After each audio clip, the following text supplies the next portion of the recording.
With you talking about Dave Bautista and imagining a baby face, when my daughter was born, the first thing that I thought she looked like was Dave Bautista. This is a number one thing. She like wrinkled her forehead in a certain way, and I was like, "You look like Dave Bautista." My wife said we really need to come up with more flattering terms to describe your new daughter. I was like, "That's pretty flattering. He's a good-looking guy. He's super strong and stuff. Yeah, he's lovable."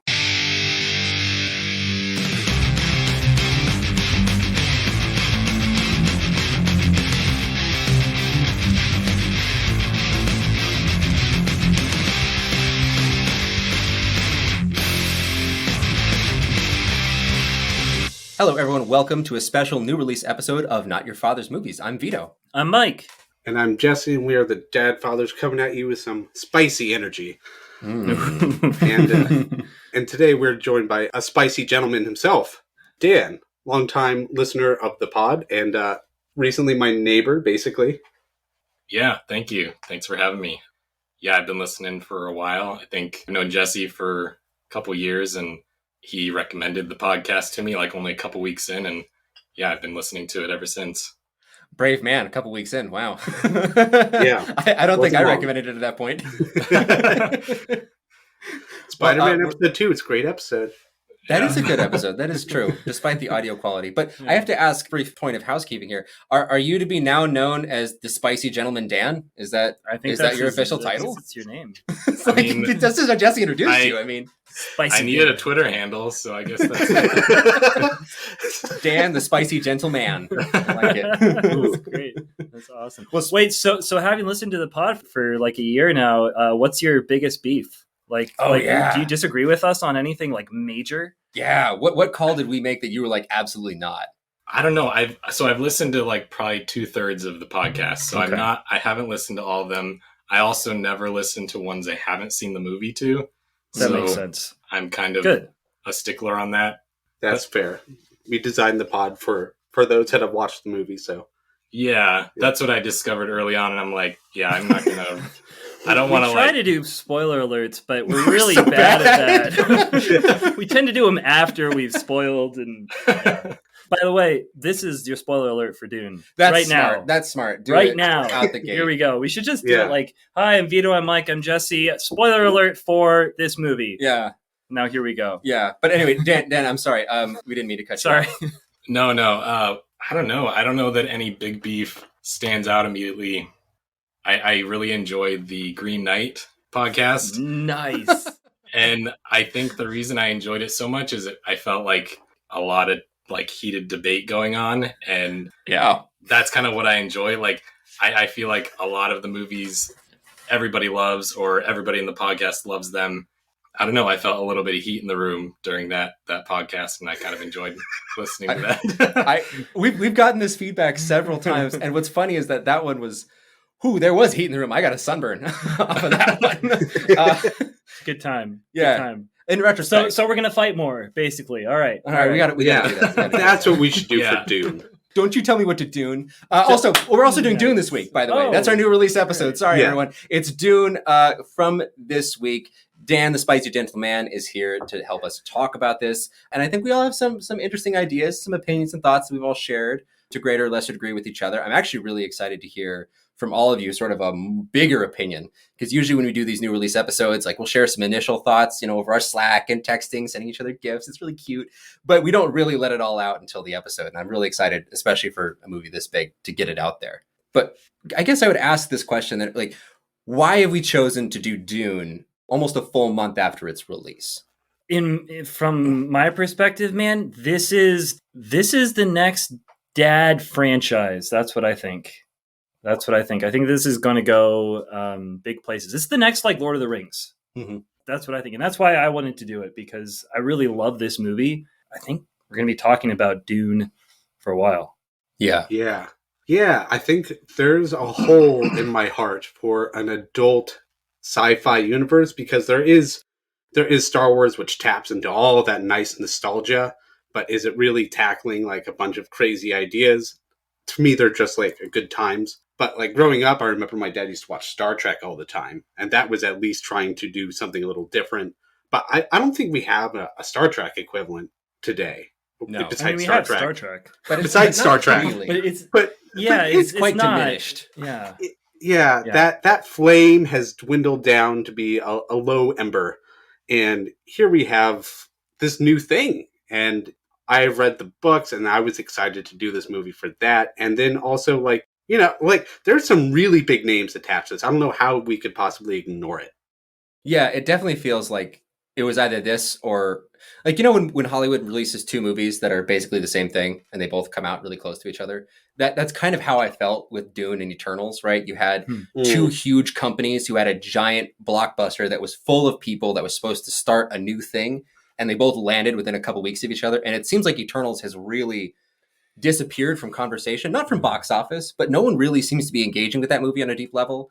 We have not really engaged with that movie on a deep level. I think that as close as it got to that movie coming out, all of us collectively, the three of us on this pod, I don't know how you feel, Dan, I don't want to speak for you, but it seems like all of us, our excitement really went down.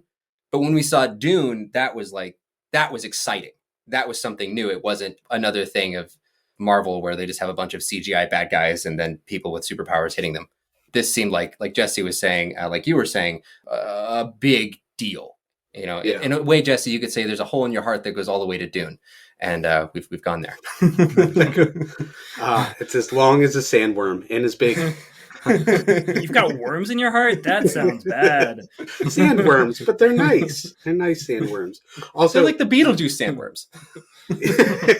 I'd like to say on record, I hate Eternals because I was supposed to go see Dune in IMAX with Dan, but I was sick, so I had to miss out.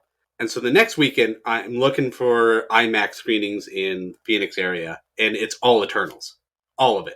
No Dune. They've dropped it out completely. So I can say I hate Eternals just because I missed out on Dune in IMAX. That makes me really angry. And that really gets to the heart of the matter of why we're not doing Eternals, because it cut Dune out of the IMAX showings, that jerk of a film. Yeah. Who does Eternals think it is? Well, we'll tell you at some point, because I at least am going to see it before the end of the year. I can't say I'm very excited. My excitement for it is much less than this time last year. Let's put it that way. But I think that that's kind of where we're doing it. And we want to, now that everyone's had a chance to see it, there's also like an HBO Max thing. So everyone who couldn't go see it at theaters, maybe you weren't comfortable, whatever, was able to see it at home. This was available to just so many people. Yeah. And we're also, after this, I wanted to share a reason I wanted to do this too, is that in December, we are doing Star Wars. We're going to do the original Star Wars trilogy. Woo! What? And I can't think of a better way to do that than by doing this movie first. Because, it came first anyway. So. Yeah. Book-wise, yeah. In fact, Dune is considered just like Lord of the Rings is considered the grandfather of modern fantasy, so is Dune considered the grandfather of modern sci-fi. Right. But maybe moving on to cast and crew here. We this is coming to us from our good guy, Denis Villeneuve. I'm saying it that way. I don't know if that's the right way to say it. As Dan did bring up a helpful pronunciation guide earlier. I'm still lost. I'm just trying here. I'm just going to call him Denny. Our good boy Denny is making this movie. Yeah, on a first name basis, right? That's how much we like him. Yeah. Call him Den. I don't know, for short. I'm feeling lazy. But this is the guy that we all know from doing a couple years ago. He did Blade Runner 2049, which is fantastic. Sicario. We got Prisoners. We have Arrival. Yeah, just an incredible talent. And he just keeps getting bigger. I don't know how he keeps getting bigger. Yeah. But he keeps doing it. I think I'll also say I was really excited to see Dune. Not even so much because of the story, but I knew Denis Villeneuve was going to do it. And I was kind of blown away by Arrival, like a few years back when he made that, after having read the short story. Mm-hmm. Which is, it's not a short story you can make into a movie. It's about language and time in a weird way. It's not something I would have ever expected could be a movie. And that was the same thing when I read Dune. This will never be on the big screen, at least in a successful way. So when I heard this guy was attached to it, it's like, well, maybe there's a chance. Yeah, and Arrival was successfully transferred from the short story to the big screen. I mean, beautiful movie with just incredibly rich and deep themes about time and love and all that. But I mean, all that jazz. I mean, you actually shared, I don't know if you shared it with Jesse, but you shared that short story with me, the one by Ted Chiang. Yeah. You shared that collection. That was given to us by another friend of the pod, Dave. Brother Dave. He introduced me to Ted Chiang, and Ted Chiang is a deeply loved short story sci-fi writer of mine. I mean, he also wrote that great book on like how to use Windows 95. Yeah, he was a Windows 95 textbook. Right? But the funny thing about that is when I read that short story collection, before Arrival had even been scheduled to be made into a movie, I would never have picked that story to be the one to be adapted. And so when they announced it, I actually was not excited. I was like, no, that's an incredibly technical story. Yeah. Like, I was upset. I was like, this should not be done. Like, who is this Denis Villeneuve dude? Like, who the hell does he think he is?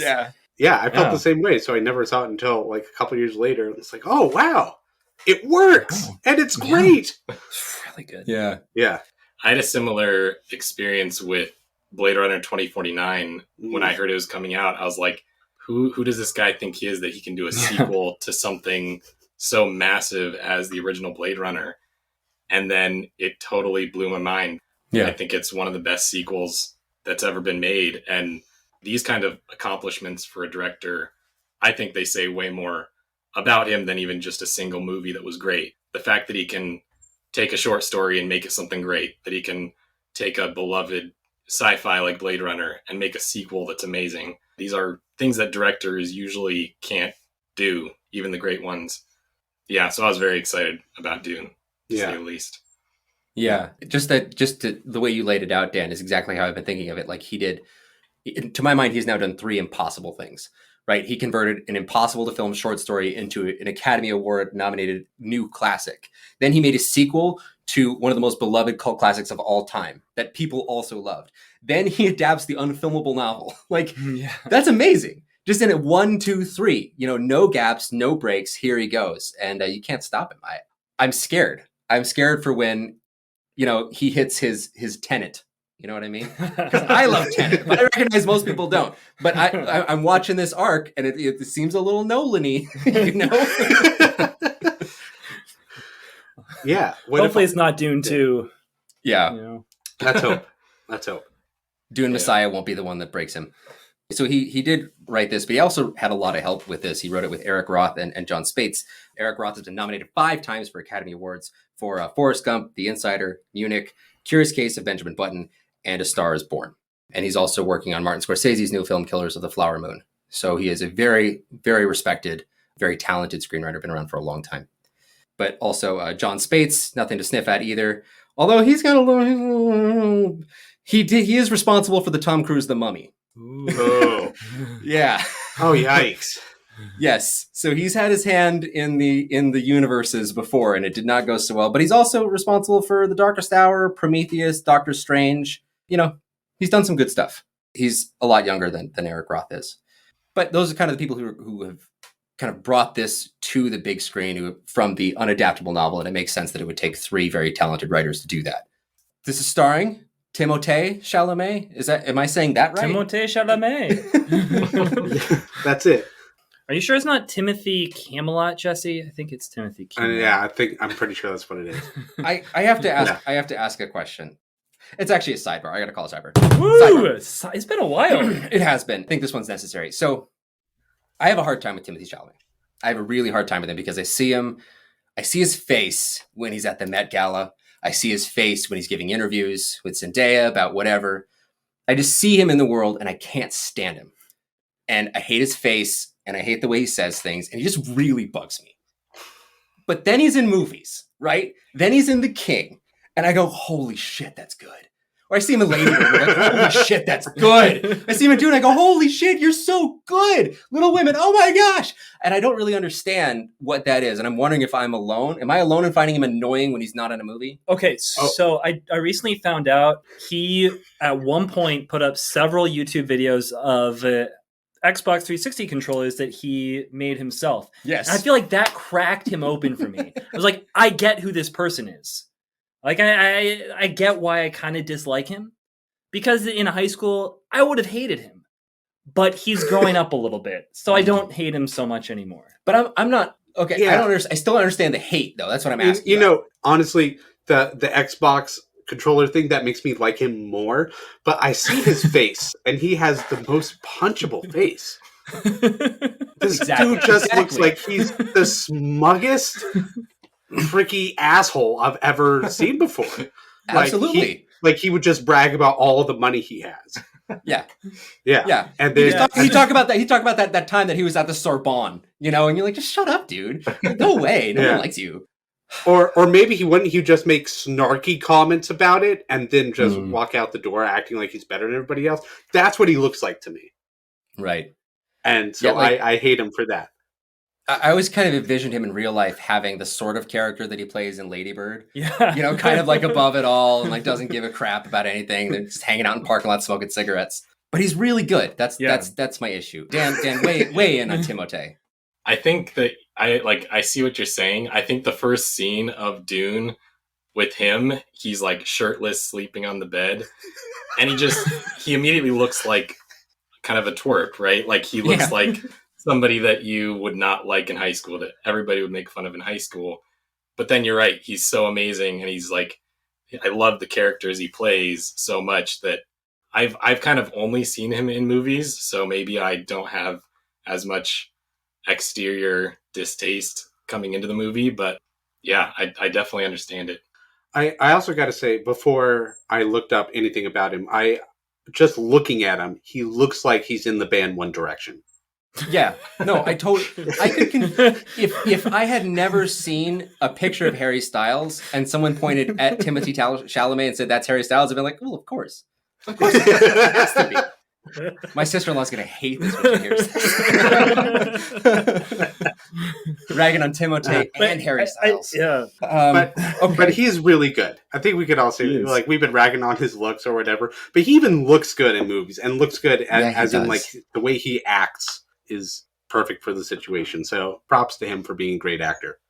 Yeah. He's probably a pretty nice guy too. Like people seem to like working with him. That. People like working with him. He's in like every movie that came out this year.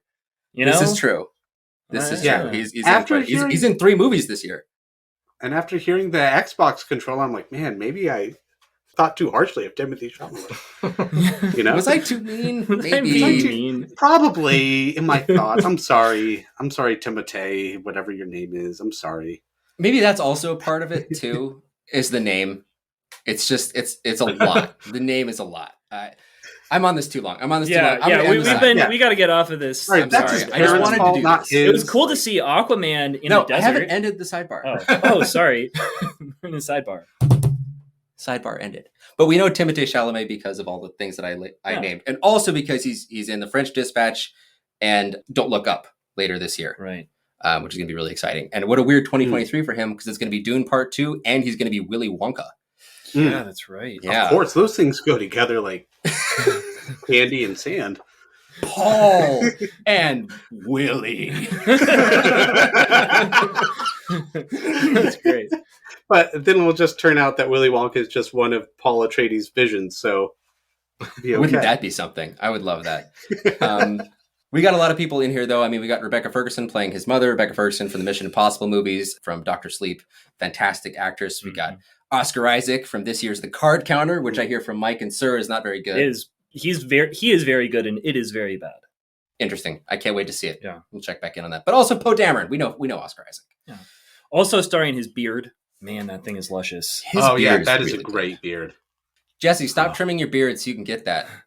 I have to. It gets uncomfortable. No, you got to get past it because he's at like a good kind of down the neck thing. It's a good length. You got to come on for us. His is like flowing though. He's got that Spanish like flowing. Yeah. I think Jesse could do it. I think you could do it. Maybe I try it. I don't know. You know who can't do it is Josh Brolin, who's also in this movie. I don't think he can, and he looks grumpier and bigger than ever. Also a frequent collaborator of Denis Villeneuve, also in Sicario. Yeah. But also, Thanos. Yeah. Also the protagonist from No Country for Old Men. This is true. And yet again, he faces down his nemesis, Javier Bardem. In this movie. Yeah. Playing the leader of the Sand People who spits as a sign of respect. Josh Brolin, because he forgot what movie he was in, tries to kill him. Yeah, he's having flashbacks. Yeah. And because we mention him a lot, one of our favorite dad actors here is playing another person that looks a lot like my daughter, Baron Harkonnen. Yes. Because when my daughter is in a really big blanket and I lift her up, she's all chubby and like her head is here and her little hands, and then it just flows down in a straight line. Yeah. What did you say his name? It's Stellan Skarsgård. It's Stellan I don't think Skarsgård. you said Stellan didn't. Skarsgård. No. It is Stellan Skarsgård. Could you say that one more time? Stellan Skarsgård. It's been a Bootstraps, whi- Bill. You know. Yeah, it's been a while since we mentioned him. I think last time we really talked about him was in Pirates of the Caribbean 2 and 3. Yeah, listen back. I think Those it was are in fun. something between then and now. I'm Given sure. his track record, I think he's actually appeared on this show more than almost any other actor. Yeah, I'm I pretty think sure. so. Yeah. We'll have to check back on that. We need to keep a big scoreboard of this and find out who gets the most mentions. So that at the end of the year, we can crown most dad actor of the year or something. Yeah. Someone get on that. Make that scoreboard for us.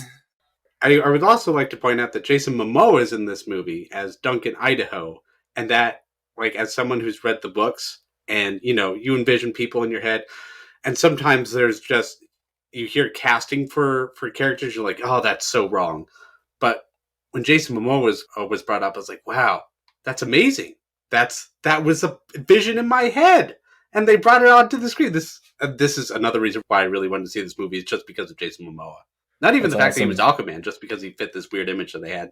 I kind of think that Jason Momoa has taken the place of The Rock Johnson, almost a little bit in the culture.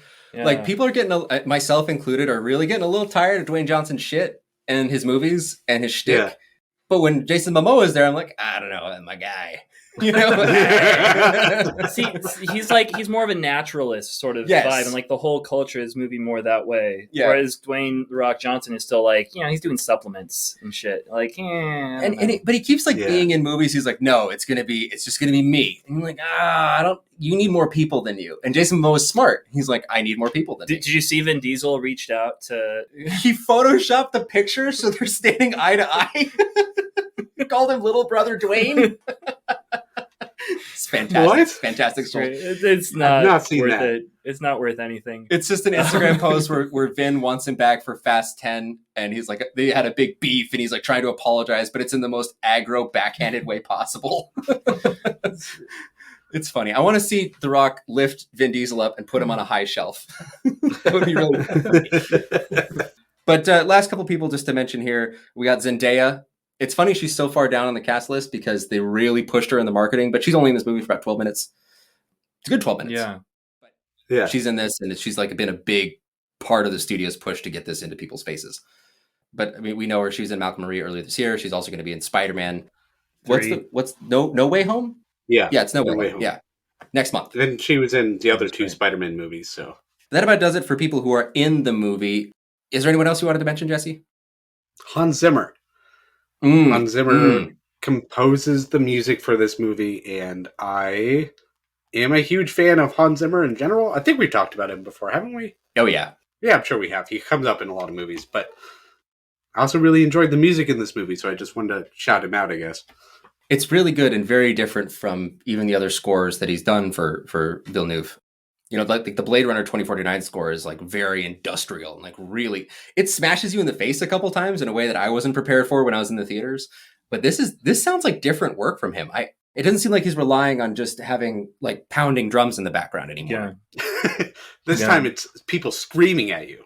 And pounding drums. When I was watching this at home on HBO Max, I like to watch the movies with subtitles, putting baby to sleep, stuff like that. And the number of times that I saw the subtitle "lamentation" cry go across my screen. Yeah, but it's different. Yeah, you're right. I did see a thing about Hans Zimmer talking about the movie, and he said that part of the reason it was so different is that he did a lot of the post-editing just kind of in a room by himself. And because of the pandemic and everything, he said that there was thing more about atmospheric attention rather than just kind of making it, not that any of his previous works aren't amazing, but that this one was a little more meditative, atmospheric, kind of trying to make an environment rather than a film score. That's So instead of trying to coordinate really a bunch of people, he was in his house just chilling, just thinking about Dune, and then making a musical score for that. I'm kind of makes thinking sense. too, in comparison to some of the work he did for Nolan, right? The Nolan stuff, there's standout tracks, right? You remember the organ from Interstellar Right, at the yeah. docking scene, and you remember the time from Inception. He's got those big moments where the music is the main focus, and it seems like a cool thing about this movie is how they just blend the music in. Like, as you're saying, Dan, it's really about like forming a seamless tapestry and atmosphere of music where you're not completely focused on something that's stealing the show. It's the movie. Yeah. And I think he actually turned down Tenet in order to do this movie. So it was very much like a passion project for him. He and Villeneuve have been fans of the Dune series since they were kids. So I think this was definitely coming from a soft place in their heart. Yeah, Right. It sounded like it. It sounded like he knew exactly what he wanted. It's almost like he come up with this music before he even saw the movie. That's how it came across to me anyway. Oh, that Jesse just slyly saying wise things. I'll take it. Hashtag wise things. Hashtag wise things, Jesse says. Hashtag Jesse says. And hashtag Vito says, that's all I have for cast and crew. But if we wanted to talk about some first impressions of this movie, Mike, what did you think the first time you saw this movie? Oh, I hated it. No, I did not. So I went to see this movie in theaters on opening night, which with Vito in IMAX. It was an incredible. It felt like I was a teenager again. It was like it was a ton of fun. We went with another friend of the pod, Dave. Same Dave as we talked about before. Yeah, same Dave, not a different Dave. We do have a different Dave. We do have another Dave, but the one that isn't that one. This is so much clarification on who. That's my first impression. Yeah, I was just blown away, man. It was an incredible cinematic experience across the board. I selected the seats and I made a gamble because, most of the theater was sold out, which was kind of cool. Right. But so there were two spots. There was like in front of the aisle and behind the aisle. And I made a gamble. I haven't been to this theater in a long, long time. And they changed the stuff. And I was like, you know what? I think that the seats in front of the aisle are about like eye level with the screen. I was wrong. We were definitely looking up to get the whole thing. So I'm sorry, Vito. I'm sorry, Dave. That was my bad. Overwhelming. It was overwhelming. Rational thought was incapable of being had with how large and loud this movie was. I haven't stopped vibrating. It's been over a month or something. I can't literally vibing with this movie. How big were the worms? My friend, I just when I say I was incapable of rational thought, it's because of the amount of sensory input that was going into me. It was wild. Nothing could be seen or heard other than this movie, which was good. I loved it. It was great. You should go do it. I'm sorry that you didn't get that, Jesse. I did watch it just last night with my wife on the small screen. And one of the things I was most interested in was like, how much did that just overwhelming of the senses have to do with my enjoyment of the movie and how much of it is actually there? And watching it, it felt like watching, something like Star Wars or Lord of the Rings when I was a kid over and over and over again. It was, it's smaller, but it fits in there, man. And the story is incredible. Still blown away by, like cinematically by it. And I'm a huge, huge fan. I think I like it more after the second watch than I did after the first, which is cool. Haven't had that experience in a while. Yeah, that's my first impression. What about you, Dan? Oh wait, hold on. Well, star rating. Ooh, star rating. I think I gave it 4. And did you lower it? I thought you gave it 4.5. I think I gave it 4. Well, because I was going through like the movies that I'd watched this year. Yeah. And I was like, oh well. Was it as good as Limbo? Well, I lowered that to 4 as well. Oh, shocking. Yeah, I know. Yeah, I did lower it. There's just like, there's some, I don't know. I'll publish my list eventually on Letterboxd. But yeah, I gave it 4 primarily because it's not a full movie. We need part 2 to see if this is a good movie. I think that'll definitely come up later in the episode. Yeah. But okay, so yeah, 4 very, stars. Very, very positive. Super positive. Dan, you hated this, right? That's why I brought you on today. Yeah, I'm kind of confused why you brought me on just to hate the movie, but no.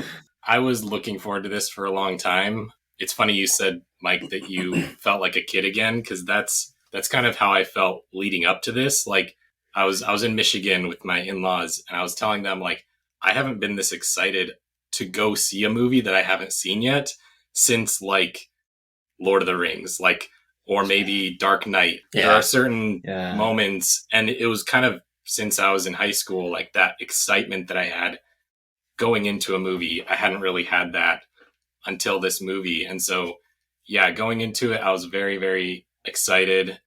Yeah, I got a bunch of friends together and we went to IMAX, and it was, yeah, very similar experience where I was just blown away, very happy I saw it in IMAX. I like to think that it's one of those movies that will come back in IMAX, like in whenever the anniversary is, or whenever, some sort of, maybe when the second one comes out, they'll like release the first one. I bet you there's going to be like a watch party where you can watch the first one and the second one right after it in IMAX. I will go to that. Yeah.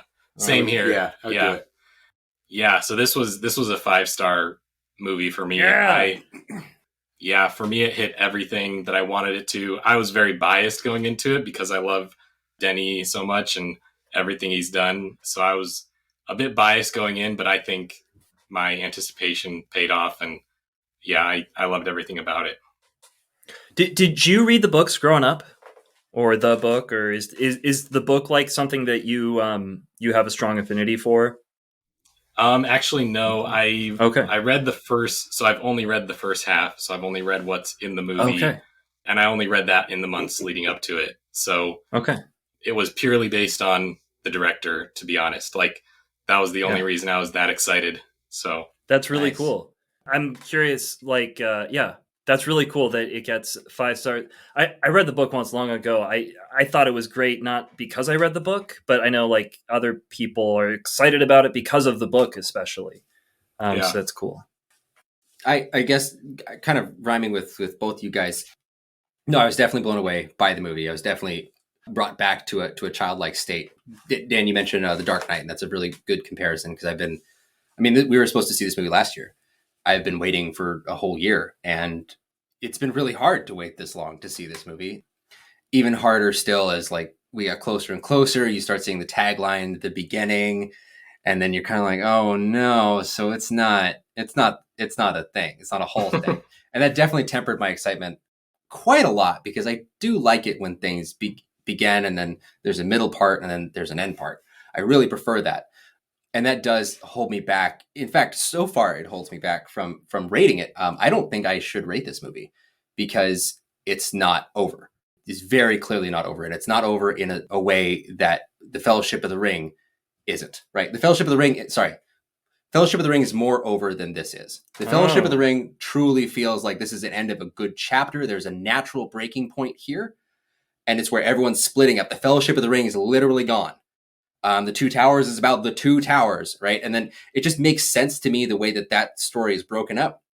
And for this, it didn't make sense to me on an emotional or a thematic level to break it where it is. I don't know what comes next, but I was really surprised that this was the end. And I was like, oh, okay, I guess so. I guess. But I loved everything I saw. I just didn't feel like I was served a complete product. I didn't think I got a circle. I got a half a circle. And the half a circle was amazing and better than most movies' whole circles, but it's still a half. And I really would love to see the second before I accurately judge this, because I really don't feel like it's an individual effort. But what I saw was amazing. It really did blow me away. And it really brought me back to a childlike place that I truly hadn't expected I would ever be brought back to.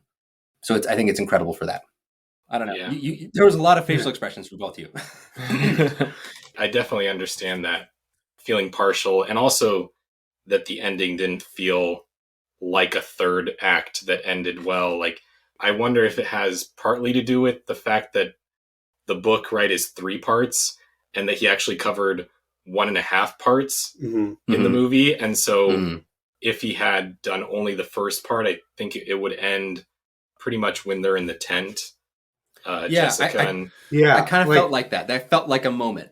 Yeah, and that like if he had the luxury, let's say, of making 4 movies instead of just 3, or even 3 movies and not doing Dune Messiah, I think he could have made that be a more obvious arc and have it ended there with the fall of the House Atreides. But so I think that might have partly to do with it, and I definitely see that.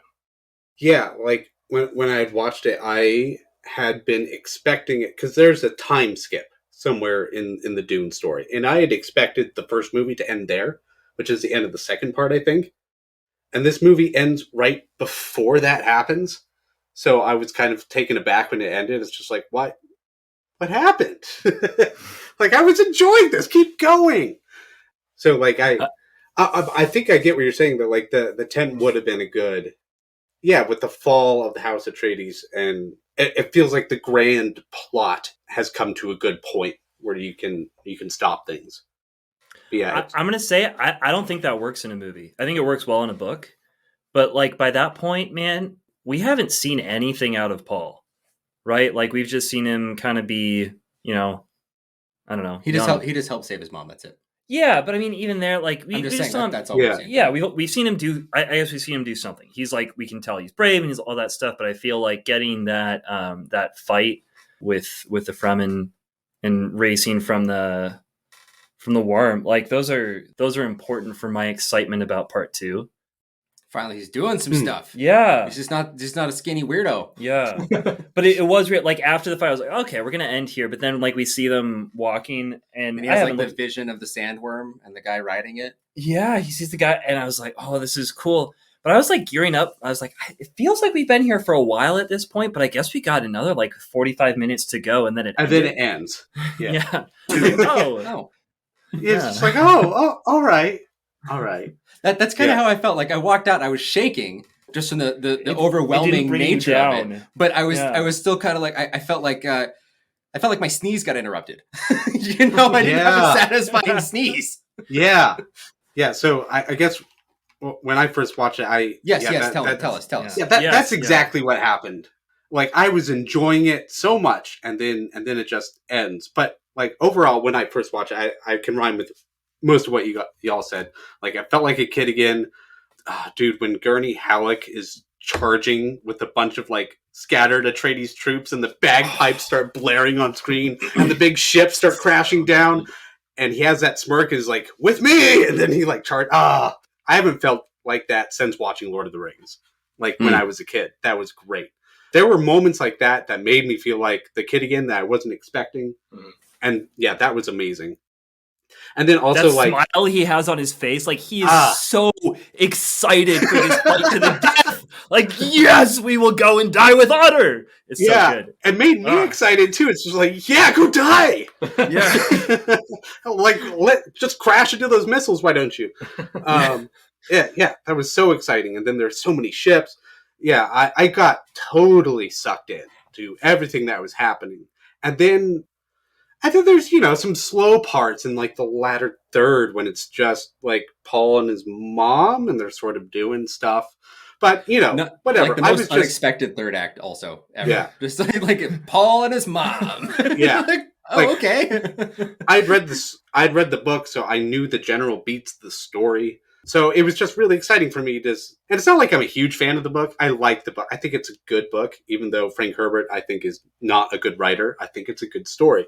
And I think Denis Villeneuve is a much better director than Frank Herbert is a writer. So like to see these things come out on screen it's better than what I had anticipated it. But yeah, I ultimately have the same issues where it didn't really feel like a full movie. It just felt like I watched something and I was caught mid-sneeze. But yeah, I watched it with my wife Liz, and Liz hates Star Wars and sci-fi in general, but she loves this. True. The most infamous thing about her. I'm happy that she likes this. Yeah, she loves awesome. This. And at the Is end, it all the politics? It's not even the politics. No, she doesn't care about I like that. The politics. It's not Jason Momoa. It might be Timothée Chalamet. She really likes him. But it's also she's a good actor. She liked the spectacle, the way everything looks and feels, and the way it all feels new, and like you're venturing out to something that you've never seen before. Dragonfly helicopters. Never seen that. Yeah, it's rad. Never. That is so cool. I know, but they're called ornithopters. But it's a dragocopter. They're basically helicopters. Yeah. And she said at the end of watching this movie, I understand now why people like Star Wars. Which is like that's a really cool thing. The fact that you can have a movie in a genre like show you why this genre should exist. I think that's really cool. So this movie, I think, is great for that. But then I watched this movie a second time with Dan, and I gotta say my opinion changed from thinking this is like a pretty good movie to thinking this is a great movie. Basically, I enjoyed every minute, like Mike said, like even more. Like somehow I got drawn into every scene even more. And I didn't feel like it ended mid-sneeze all of a sudden. And in fact, I saw this beautiful, glorious arc with Paul and the way he starts and doing a complete 180 by the time the movie finishes.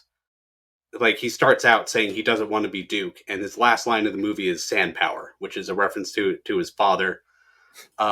And him kind of realizing that he's crazy cringe. I'm sorry, that line is just, with like desert power. I was like, oh. It's not the best, but it's at least a line where I understand what that last line is supposed to be. It's supposed to be like he's referencing back to his dad, saying, "I'm going to harness this. Mm-hmm. I'm going to use this." And this is him stepping into the shoes of a Duke, and he has just made the decision to not go back to his home world. Instead, he's going to go against his mom's wishes, and he's rebelling against literally everything that had happened before and every thought he had had before, and taking on every mantle he didn't want at the end of this movie. And it felt like it didn't feel good, though. It felt tragic. Like, when I first watched this movie, I was full Paul. Like, I was just like, yeah, you rule, dude. You go. You go beat that Baron. I don't like that guy. But then watching it the second time, I felt kind of scared of him a little bit. And then also I felt like he's going down a deep, dark path. All right, another crazy thing that I noticed second time around that I hadn't even noticed the first time is that he has visions of some dude giving him advice, and that dude is Jamis, the guy that he ends up killing. Yeah. And then he has to kill this guy that he envisioned as his friend. Like, how? All right, I'm gonna have to break in, Jesse. I'm gonna have to break in. We're gonna have to move on to another segment, and we need to come back to that. Yeah. We have to come back to that but yeah. Basically, I love this movie. This is a potential place that the conversation could be going. It's all a dream. Things might not be as you dream them. You're right. So, but Jesse, given your coming around to this movie as a great movie, when/if are you going to show this to your kids? Ooh. Oh, probably not till they are like early teenagers, like 14. And if I wanted to tell them everything that I saw in this movie and I wanted them to get that out, I think that's an older teen concept. Right. Or sorry, younger teen concept, like 14. Cool. That's good. How about you, Dan? When/if? When? Probably too early. Like tomorrow. Like you've already watched it. No, I probably I like to think I'll wait until they're 12 or 13.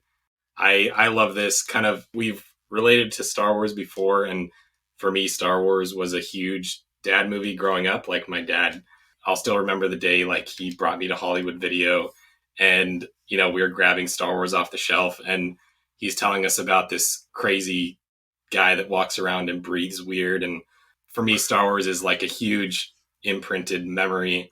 So I like to think that this will be kind of that for my kids, that I will tell them about Dune and kind of build it up. And yeah, I guess I'm just super excited to show it to them.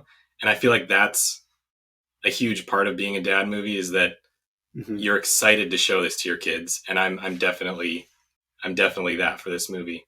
Yeah. That's amazing. Yeah. Michael, your children, will you bestow this upon them?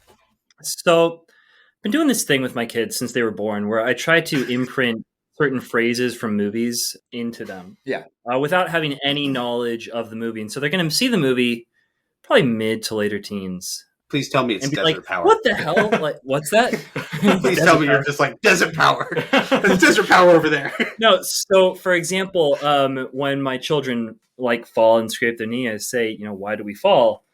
So we can pick ourselves back up, of course. Obviously, why else do we fall? How many parties have had to hear this at? They say it. I ask them, why do we fall? And they so we can pick ourselves back up. I think that's a good thing. I don't know. It's very cute. I don't know. It's fun. But they're gonna figure it out when they're like 15 or something. And be like, Dad, you're an idiot. You took that from Batman Begins? Like, heck yeah, I did. I've decided there's lines from this movie that are going to be imprinted in our family culture. I came over here to Vito's house today, and leaving home, my daughter asked me when I came back, I would stick my head into their room just to say hello. And said, of course I will. And she said, do you promise? I said, I promise. Listen, we're Forsyths. There is no call we do not answer. There is no faith that we betray. And she was like, that's cool. All right. Awesome. She went off to bed thinking that I came up with that line. Yeah. And I'll let her live with that for a while. But yeah, I can't wait to show this to them. Like, Dad, they stole your shit. They stole your, like, what is Dad even on you? I'm like, are you on call, like your podcast or something? Like, did he call you guys and get that? He did. Probably, she'll probably just say, I really identify with the Atreides for some reason. Exactly. So I'm going to show this to them as soon as I possibly can. I'm guessing that's going to be 12, 13, 14, something like that. I don't know for sure. I think probably teenagers, sort of violent. But it's really cool. Like, there's nothing really, I don't know. It's way less violent than Lord of the Rings. It's not untoward, you know. It's not like there's beheadings stuff in Lord of the Rings. Yeah, you know? yeah, I know. Yeah, I really like that.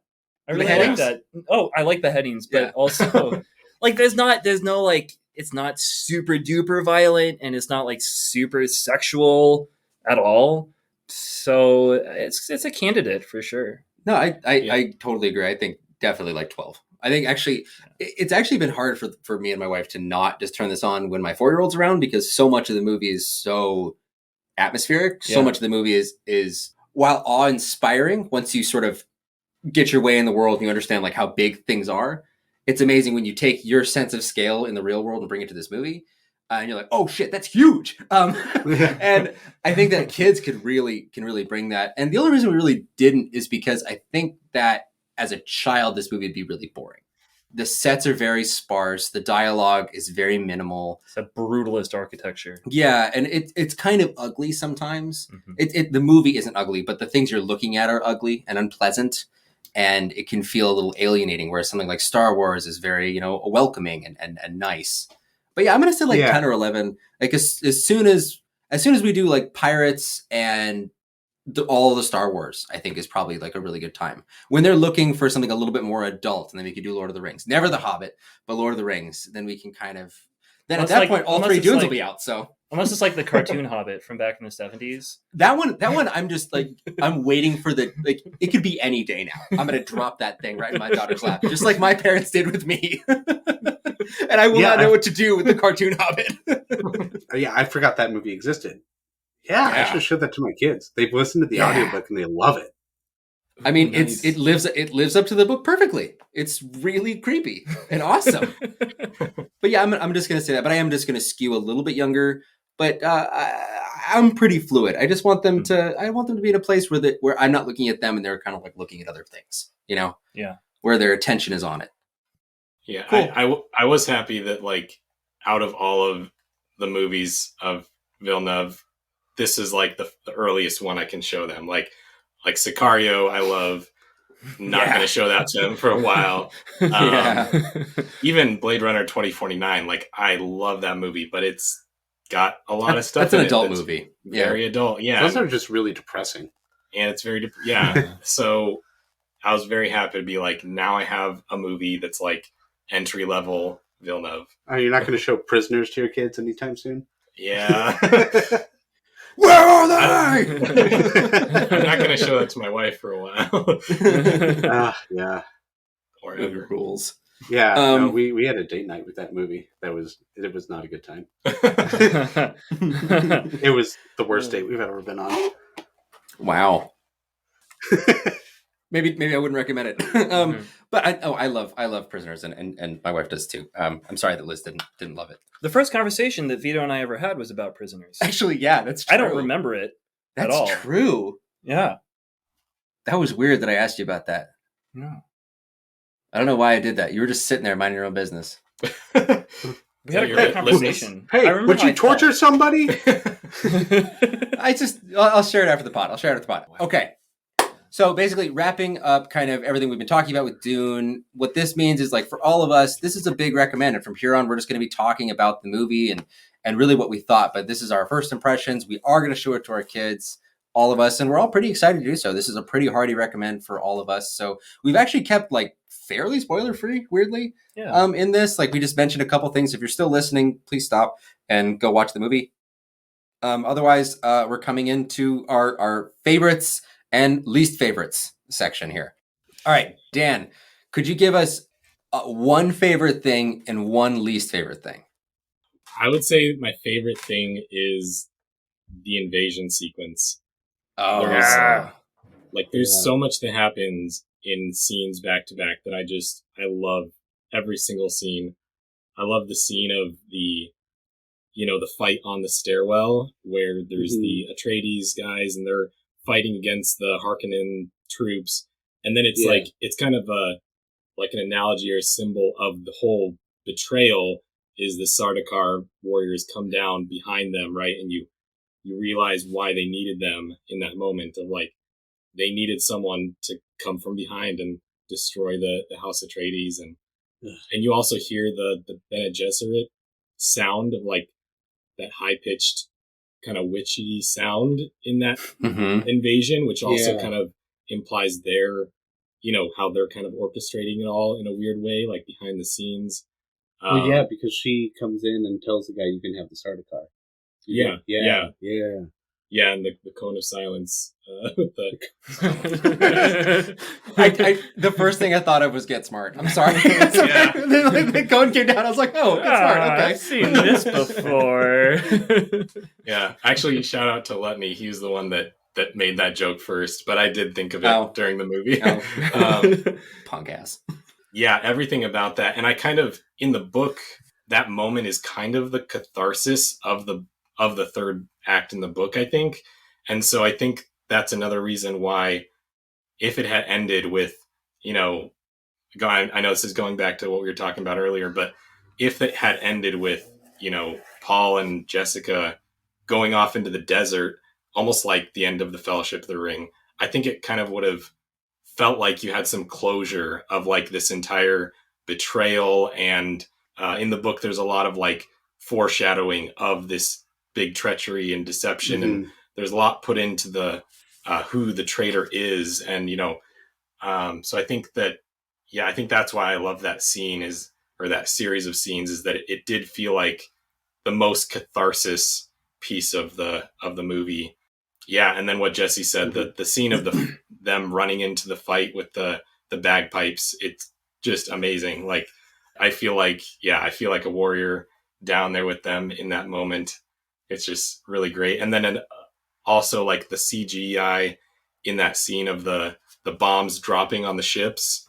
It's very clever in like that these shields are there, but they drop these like slow moving bombs and it like implodes and then explodes. And it's just like every, I feel like every moment in that series of scenes was really like a lot of thought was put into it. So yeah, most favorite I think would be that part of the movie. Least favorite, I think perhaps the intensity of the movie was a bit much. Like it kind of felt like there wasn't much time to breathe. Like the intensity was kind of dialed to 11 the entire movie, and I liked that. But you know, we've mentioned a couple of times, like coming out of it, you felt like you were vibrating. I think it's because there weren't enough scenes of like just them talking in silence. Like Hans Zimmer's music is playing almost in every scene, and if there was one thing, I think if it was a little longer, but with some more breathing time, I think it would have felt less like overpowering. Yeah, like every line has to be epic sounding. There has to be almost a catchphrase every time, or shouting every time they're talking. There's no quiet moments. It's funny because there are quiet moments, but even those seem intense. Yeah, like when Leto Atreides is like laying down with his wife, it feels like nice and peaceful, and you know something really bad is about to happen. Yeah. And there's that like vibrating bass the whole time, like in the background. It's just constant. And I want. And actually, it's funny that Eric Roth is someone's credited on this, because like if you see like Munich or The Curious Case of Benjamin Button, those are slow ass movies. All right, there's a lot of intensity, but man, those things breathe like almost too much, where you kind of forget that there's a movie going on, and you're like, where's the plot at? What are we doing? Because we're kind of sitting here for a while. But then John Spates, right? Like his movies are like moving, like Prometheus moves. We are not sitting around at all. And I feel like Denny is kind of in the middle of that because his movies always do. They feel like they move well, but in the case of Blade Runner 2049, there is a good breaks in there. And I guess I'm thinking back, I definitely felt like this movie was long. I felt the length of it, but as you're saying it, I am thinking, yeah, the intensity was always there, which helped me get through the lengthy, beefy running time because there's not a ton of set pieces. You need to keep some momentum up. And especially the first time through when I didn't know what was going on. I was like, oh, House Atreides is falling. Shit, I didn't know we were doing it. I just started to like those guys. Yeah, I did. I was like, Leto's cool. We got Duncan here. Like, we're getting this stuff together. Yeah, the Harkonnens totally crippled the operation. Like, the Emperor's really screwing everyone here. And then they got lost. that nice like judge of the change or whatever. She seems to be okay. She's like, kinda go getting win on her their over. side. Yeah, Go win her over. She's nice. I thought this was about them It's gonna building happen. Dune, but no, it's not about them building Dune. Nope, it's how Atreides falls, and then we just got Paul. Did you guys see that John Mulaney and the Sack Lunch Bunch on Netflix? His little special he did. Yeah, About I have Dune? no idea how we. No, it's a little special he did. But I'm thinking about the specific song that he did about his grandma's boyfriend. Grandma's got a boyfriend, and her boyfriend's name is Paul. And that's all I was thinking about for most of this movie. Every time they said Paul, I was like, "This is really strange. Your name is Paul." Interesting. I don't like. I just wanted to that share into that. my mind. I just really wanted to share that. I did read a comment on Reddit that made that same point. They're like, how do you birth the whatever this messianic, the one basically, and then you name him Paul. Well, it's the same guy who named a character Duncan Idaho. I mean, Duncan Potato. Okay, you know what? I'm going to defend that name. I'm going to defend that name. You don't need I to. wanted. Okay, Duncan is an ancient Scottish name, and these people clearly have some Celtic descent. So Duncan, ancient. Is this your favorite thing about Scottish name? And Idaho, like, imagine 10,000 years in the future, Idaho is probably a legendary land. That they're like, my people came from Idaho, and like, oh, you're an Idaho Scotchman. Like, of course, your name is Duncan. You Idaho. must have owned potatoes. Yeah, you probably discovered potatoes. Are you from the land of Idaho? So I feel like it makes sense for like a working class sort of like big meat and potatoes guy to be. Denny said very very similar thing. There are also shirts that are the Dunkin' Donuts logo that say Duncan, Idaho that you can get. Which I thought He was probably like cool. sitting, writing. Well, going then from Dan's favorite and least favorite. Dan's favorite is the Fall of House Atreides. Least favorite being the pacing or the intensity of the film. Mike, so your favorite thing is the fact that there's a character named Duncan Idaho. Yep, that's it. No, that's what you burned it on. No, what is your favorite thing? I was gonna say those bombs, man. Those bombs were really cool. I was fascinated with them. That, just to add on to gush about that scene, is just they give you so much of an idea of what's going on with the technology in this world 10,000 years in the future. It's so cool. But I think I'm gonna say my favorite thing is, I don't know, the relationship that Paul has with his dad. That's a good relationship. It's very cool. It's free from like cliche trauma, and you'd expect there to be some of that, but it's like actually pretty honest and man to man. Like, I know this feels overwhelming, but it's going to be okay. Yeah. Well, and also, I mean, like, he has that line where he says, if you decide basically not to pick up this mantle, you're still everything that I ever wanted you to be, and that's my son. Just the relationship of all these men in the House Atreides, Duncan Idaho and Gurney Halleck and Paul and Duke Leto, like, they're all their relationships are ones of respect and honor, respect built out of honor, and it's refreshing to see that. I feel like most of the time what we end up seeing is movies about places where that has not gone well. Relationships with parents and fathers have not gone well. Yeah. It was good. It was like building Duke Leto, especially, trying to teach his son to be a good man and loving him, and that meaning, respecting him and being like, hey, you're going to sit in on my counsels now. I'm going to guide you in the ways here. Yeah. I thought that was really, really cool. Something that I definitely want to take away from it. And part of the reason why I want to show it to my kids is because of that. Hoping to foster that sort of relationship with my own children. Yeah. I think that's really cool. Yeah, with the whole Atreides, I totally buy them. You know, like Yeah. in all reality, I don't think they should be that much different from the Harkonnens, right? Like they're just another house with another fiefdom to take care of. Functionally, they do the same things. Like they have taxes and they rule. But no, these are just really good people. Like I'm rooting for them. Even though there's no other aspect about the Atreides that should make me like them more, other than the fact that they just seem to be very morally upright people. Yeah. That's hard to pull off, I think. I haven't felt that way about people in a long time. Yeah, to get fully behind the vision of of a business almost, right? Business and a family together. And as someone that does work in facilities, I can tell you the pain of seeing a perfectly laid plan of how we're going to get a facility up in order. And like we figured it out, like we're dealing with the issues, but there's a utopia in the future. This is going to be built up. And it's all blown up now. Oh, they blew it up. Okay. All right. The actual disappointment when I was watching the movie, I was like, oh, I feel that. That really sucks. Like all their plans. Shit. And they're dead. Also, but the plan. They were going to get those containers up. They were going to get the spice. They were going to fix all the shit. Exactly. They were going to make a bunch of money. But they're going to teach the workers that they have value. You know, they're gonna be like, no, get off that thing. You know, we're going to save you here. Don't worry about it. And then take over the universe, because that was the next step. Oh, yeah. Like Duke Leto is like, I'm a good guy. He's a good guy. Should run things around rule. here. I should rule. That sounds like Ryan George. Desert power. But so that's your favorite. What's your least favorite? Oh, what's my least favorite? You know what? I'm gonna say some of the music. The music. I feel like maybe this is riding along with the intensity thing, but there were a couple of times watching it at home where like they used the music to punctuate like a line or a phrase. I can't remember what it was, but it was when they get to like the group of Fremen, and it's before Paul has the fight. But I think his mom says something, and then it's like, and it's just like I had to laugh. It was really it was really cheesy. Yeah, there was. Go ahead. Is it when he's fighting and she says like he's never killed someone before?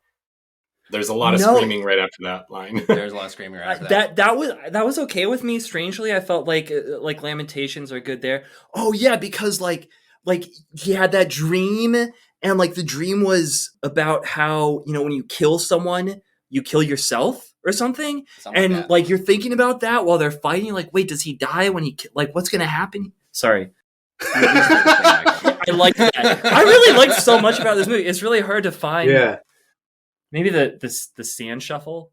Oh, the sand shuffle is ridiculous. That's both like my least favorite and most favorite thing about this movie. Yeah, right. That's your contrarian side coming. Yeah. Okay. All right. I'm done. I'm gonna just like say things and be like, but I actually liked it too. Dude, I also got to say my favorite and least favorite thing is the music as well. Yeah. Because like there's this one moment it's made me cringe both times. It's when Jessica goes in to like interview housekeepers.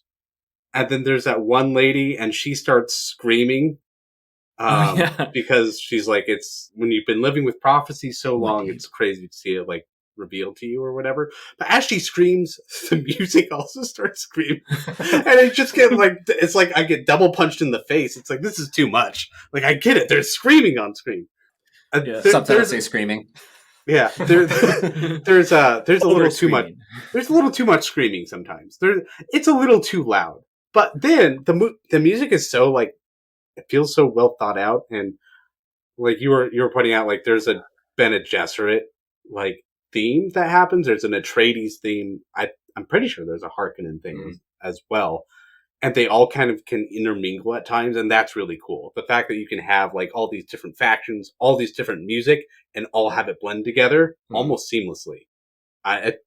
That's super well thought out. I think that's really cool. I haven't seen something like that in a long time, or heard something like that in a long time. Because in most movies, each character or the main characters will have their own theme. But in this, I think only Duncan, Idaho has his own theme. Everything else is just houses or like the Bene Gesserit have the theme. I didn't notice that. Yeah. I guess it kind of pushes that clan or whatever idea. But yeah, and they're made in a way that can be kind of overlapping, which is... Yeah, like I think you pointing out this out to me last time, but like when Leto asked Jessica to like watch over his son, not as Jessica, but as a Bene Gesserit, and then both themes are playing at once, and the Atreides one starts playing a little louder than the Bene Gesserit. It's really cool.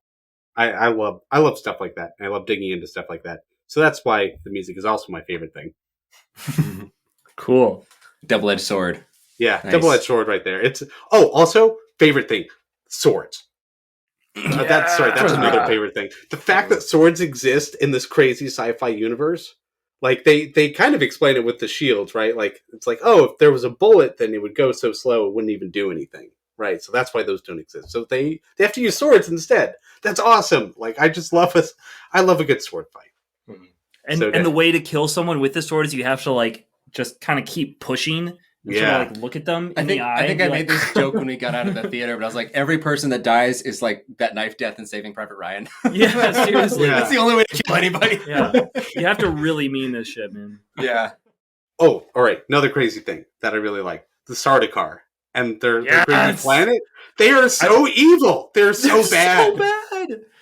I really like their like weird little like tattoos above their eyes. Yeah. Like those are like they're not like in a line, and I don't know if they're like what they are, but they're really cool. Yeah, that planet actually reminded me of the end planet from Rise of Skywalker, like a lot, to the point where I was going like Dune is really reaching far into Star Wars, or vice versa. Yeah, I guess so. I mean, yeah, I do see what you're saying. It's like, dog. yeah, it's the cultish That's as aspect. accurate as anything you've said. Yeah. No, big wet planet that's dark and has like rocks everywhere. Like, come on.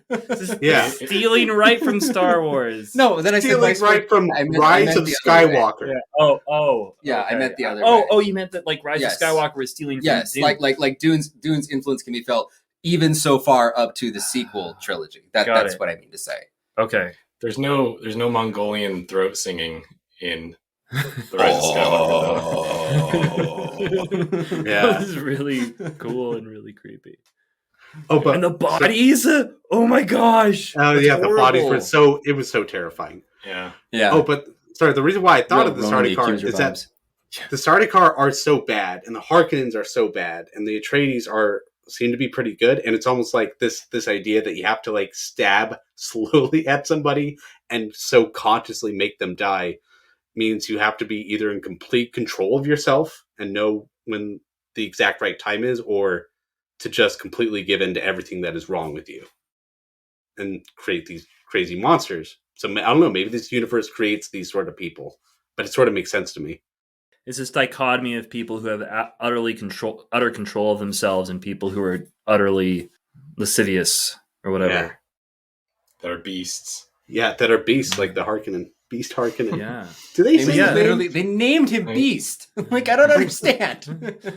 And everybody is bald. Like, why is everybody in House Harkonnen bald? Aerodynamics, man. You got to move fast. You got to be hairless.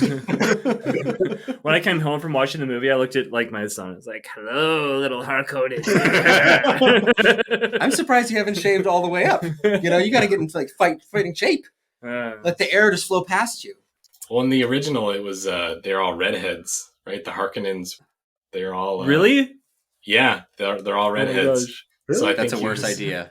Yeah, I think he's updating it to be a little more PC or something, with being just bald. I just can imagine like an army of Ed Sheerans. That's pretty terrifying. That is not in the right way. Like, it's more disturbing, but I'm not scared. Yeah. Still run away. Yeah, I'd run. Yeah, I would. Wait, Vito, what is your favorite and least favorite thing? I'm gonna start with least favorite. Least favorite is the humor. Oh, I think the humor in this movie is bad. What? I think you don't think it's bad. hilarious when he spits on the table? Kind of, but it doesn't feel like it belongs in this movie. It feels like every time they made a joke, it doesn't fit with the tone, because Villeneuve's movies are not very funny ever. Actually, they're very serious. They're very grim. There's barely levity, and Gurney. It's something like Marvel, where you get these sort of offhand quips, and we're used to that at this point. We've been trained over the course of 20-some movies to accept that that's how those movies work. Mhm. But in this one, when there is humor, it feels incredibly forced to me. And additionally, it doesn't feel like the actors on screen doing the jokes are very comfortable doing them. Like the bit where Duncan Idaho is telling Paul, like, "Oh, it looks like you bulked up a little bit." Paul's like, "Really?" And he goes, "No." I go, "Well, okay. I guess that was a joke. I see there was an attempt at humor here, but that kind of annoyed me.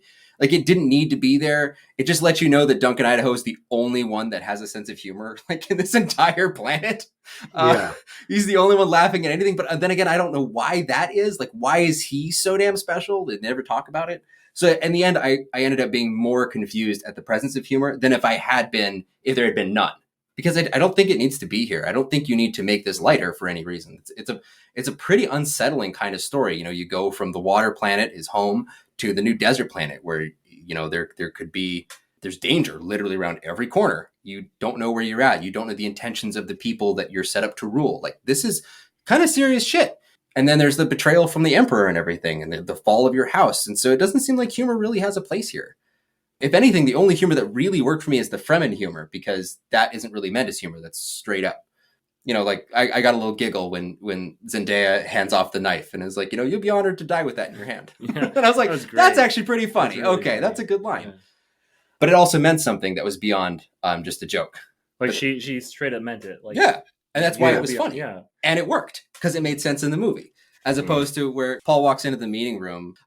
Paul walks into the meeting room, and then Gurney is like, "Oh, look, catching hunter killers with your bare hands," and everyone's like, "Ah ha ha ha!" And he's like, "Thanks, Gurney," as if it was an insult for some reason. And I don't understand this interchange at all. And then everyone's like, I just didn't get it when they acted like human beings. I had a really hard time because it didn't seem natural to them.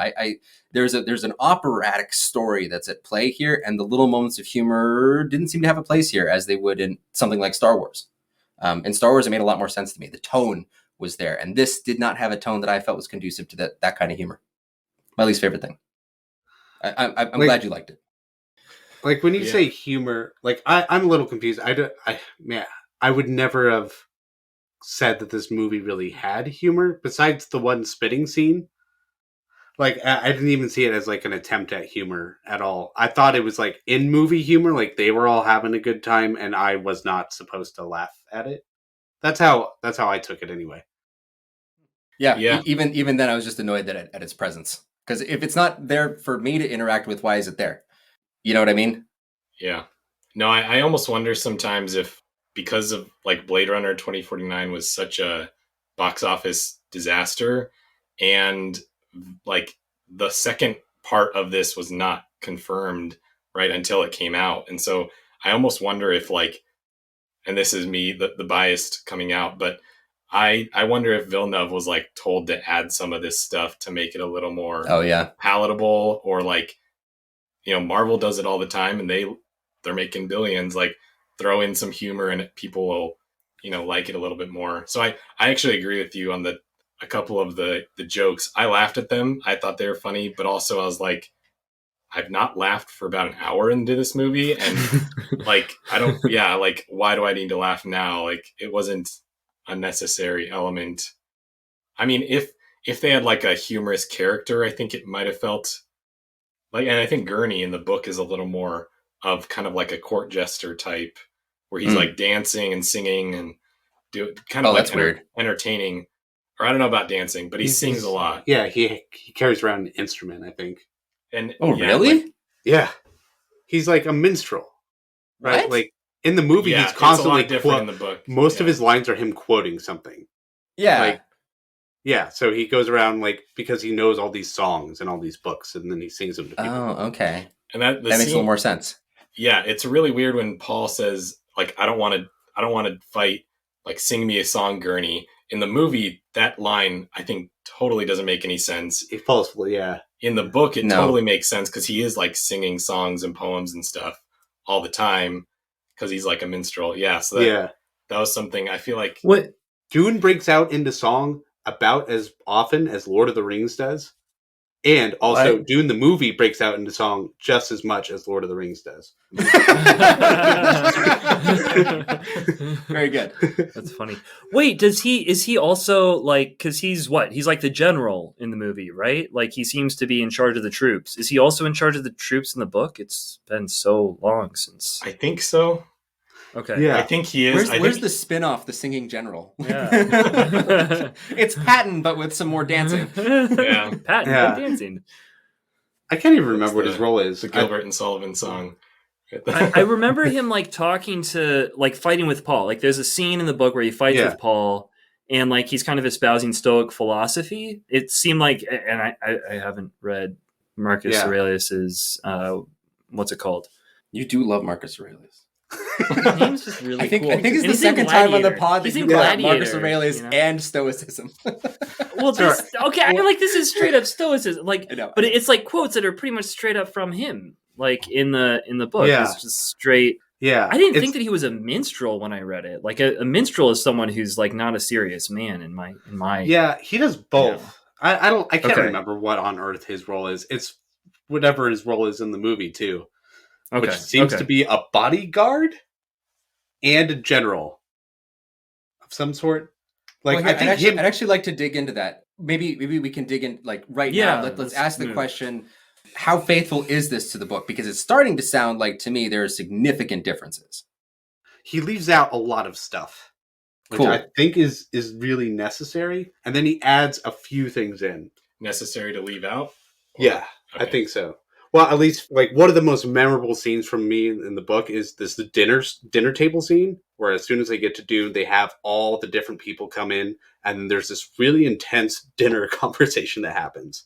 All these different factions are basically letting the Atreides know what they want, and then the Atreides are slowly trying to figure out, and then Jessica is like definitely moving around this whole thing. And then there's a whole like, is Jessica the betrayal of her husband plot that is totally not here. And it doesn't need to be here. Yeah. So I remember spending a lot more time on the Hunter Seeker as well. Like a lot of time searching. Maybe it's just like I spent a long time reading this book. It took me a while to get through. I think it did take him a while to find the guy that Because in the movie, really, what is it like 3 minutes? They're like, oh yeah, there he is. It's 1 second. It's like it goes from the Hunter Seeker to like, oh, here's this guy in the wall. They must have like walled him in here, and they're like, oh yeah, my fault. I'll resign. He's like, no, catch me spies, and then we never see him catch any spies.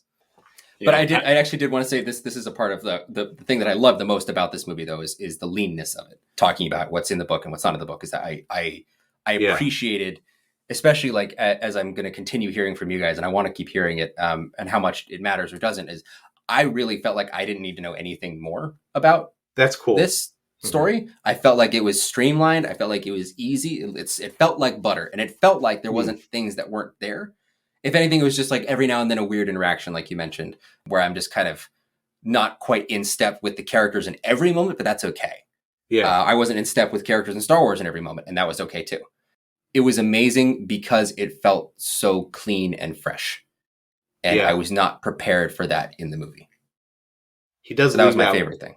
Yeah, that's cool. He does leave out like tons of exposition, I think. There's tons of little things you don't know, like the fact that those laser guns, if they come in contact with the shield, will cause a nuclear explosion. Never even bothers to mention that, which is why nobody's using them. But he has both of those things in the movie anyway. Yeah. Like, I liked how he did the exposition, very, like, naturally, he did the whole show, don't tell more often than not, especially early on. And I didn't realize how well he did it until I started to watch the 1984 one. And first, I think it's like 15 minutes of the movie. The first 15 minutes is just like exposition. It's just telling the story, you're leading up to it. When I was watching it, I was completely lost. I was like, why? Yeah. Who? Yeah. I don't care. There's too many names. This is dumb. And then Patrick Stewart and Kyle MacLachlan fight in stupid blue suits. And I was like, I hate this. It sucks. I haven't watched past that scene you just mentioned. Although I plan to, because I do know there's a lot of love for that movie. Like, you do know? I do know this. Yeah. Another thing I'll mention about like the faithfulness to the book, because I'm, I guess, a newly born fan of Dune, again, I've only read the first half of the book. I have a buddy of mine that I work with, and he's read like every book at least 3 times. Like, he is a diehard Dune fan, extended universe, all the lore, everything. And he actually hated the movie. Yeah, he hated it because he said there's like, at least for him, there's like certain details that it totally botches, certain things like the way the still suits are, or the fact that they fight in the still suits and things like that. And it was interesting to me because, like, on the one hand, I disagreed with him, but also, I don't know, it was almost like I felt like that with movies. I felt like sometimes, you know, there were details that if they'd just done that thing, it would have been a nod to the books a little, you know, a little better. Or, yeah, so that was interesting to me that even though it's such a successful movie and there are going to be multiple, you know, spin-offs and he's doing multiple other ones, that a diehard fan of the books would be so against it. Yeah. Yeah, there are 1,000 little things that he's leaving out. Like, I think one of them is like, in the books, they always make a big deal. Like, you always need to have your face covered with that still suit because it recycles your water, and the water that you have is all you have when you're out in the desert. So when you're traveling for so long, you don't get a new input of water. So it's important that none of it escapes ever, especially from your mouth, especially from your face. And they're constantly having their faces uncovered.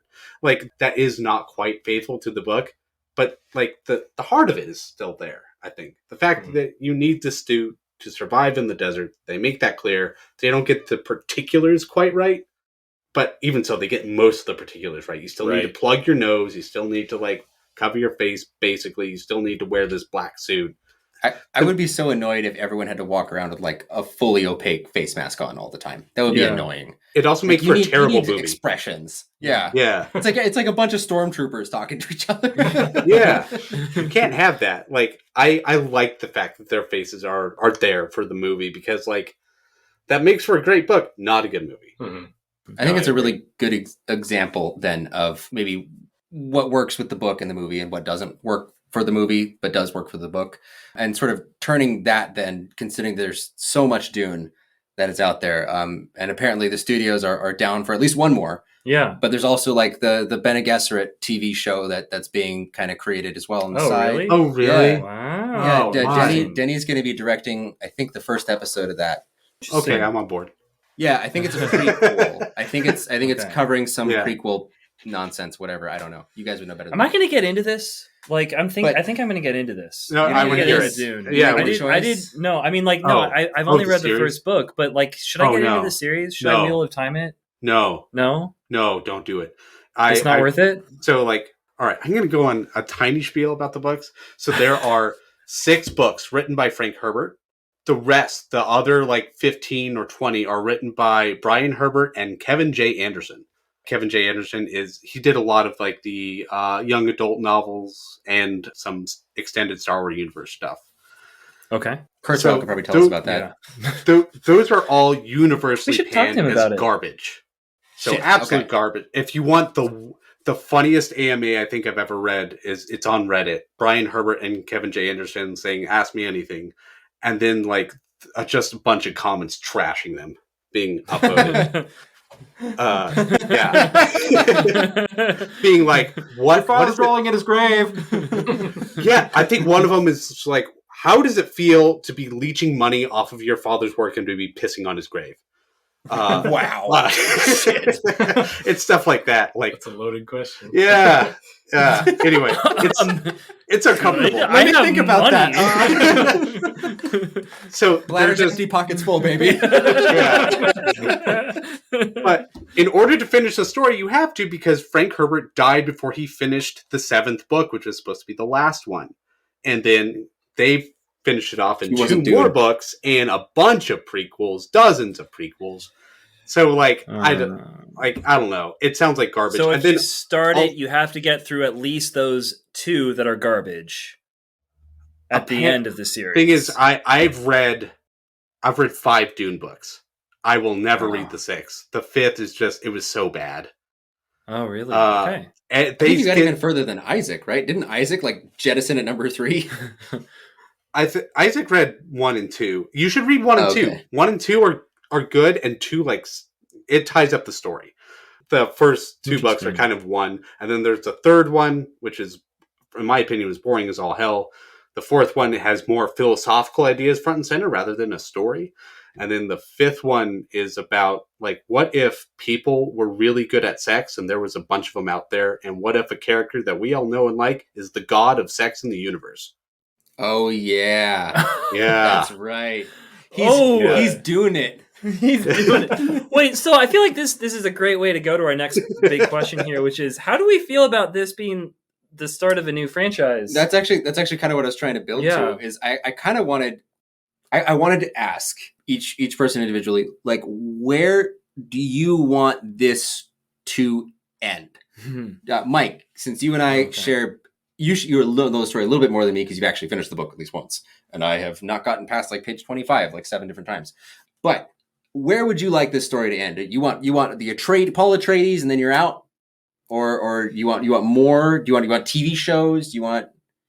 No, I'm exhausted. I'm exhausted with franchises. I'm so sick of them. There's so many extended universes, and like, dude, I got one universe to live in, and then I'll die. And I want to experience some birds. I don't have enough time to like watch fake birds all day long. Read about a bird. I can watch a video of a bird in the extended universe. A Dune bird. Yeah, Dune bird. I'm on board for like a core story, right? Like what I felt like both walking in and walking out of this was Lord of the Rings. When I was I was 12 or something when I went in to see my first Lord of the Rings movie. Like I went there opening night, you know, and I was fantastic. And I had a deep love for the books and I had a deep love for the movies. Mm-hmm. That's what I am very excited for about these. I don't remember the second half of this book, so maybe I didn't ever read it. I don't know. So like my memory goes about as far as this movie goes, a little bit further, but I don't know where Paul's story is going. Like I'm a little concerned about things. It doesn't seem like it's going to be amazing. It seems like something's going to happen and it's going to be dramatic. I think it's going to be bad. Getting the feeling it's bad. Well, I don't know, because the bad things that he sees tend to be good. But wouldn't the ultimate reversal be that they're bad? Yeah, exactly. Like, I don't know. I don't know what's going to happen. Yeah. Doesn't he invent Xbox controllers or something? Except he bedazzles them. That's the cool thing with the spice. He bedazzles them with spice. Okay, so I think I also share that in terms of my feeling and as the most neophyte Dunester here. But especially like, I just want, like I said at the very beginning, like I think this is the new dad franchise. Like if we get to like God of Sex stuff, like that's going to be a little falling off the dad franchise. I'm only here for Paul Atreides. As soon as Paul's main arc is done, I'm also done. Okay. I'm not interested in parents. I'm not interested in progeny. This one dude, it's all I care about because that's all I've been told to care about. And I really dig him. Yeah. Now, if there was a young Leto adventures, I might get into that. Might possibly. Is there a book series about young Leto Atreides? I have no idea. Okay. Like I said, I haven't read anything and I haven't gone there. But I would see that. I want to see his bullfighter dad giving him advice. You know? Wait. Yeah. Didn't he say he was a pilot? A really good pilot? Yeah. And what was he? What was he in? There was in a different life, his name was Poe. Big trilogy about. Did he fight? I never made that connection. Did he fight in the Clone Wars? That's what I want to know. How many of those dead people out there are clones? Does his father look just like him? No, but then from you two, you Dune buggies, Duners. Where do you guys want this franchise to go? Like I said, I'm not really a Duner. I'm not on board with this as a franchise. I like Paul Atreides and his story, and that's what I'm here for. I'm not here for like what happens 10,000 years into the future. I'm here for this. The great grandchildren of Dune. And I would also be down for some prequels. You know, there are some cool things that happen in the Dune universe. Like there's something called the Butlerian Jihad, which happened. Sorry.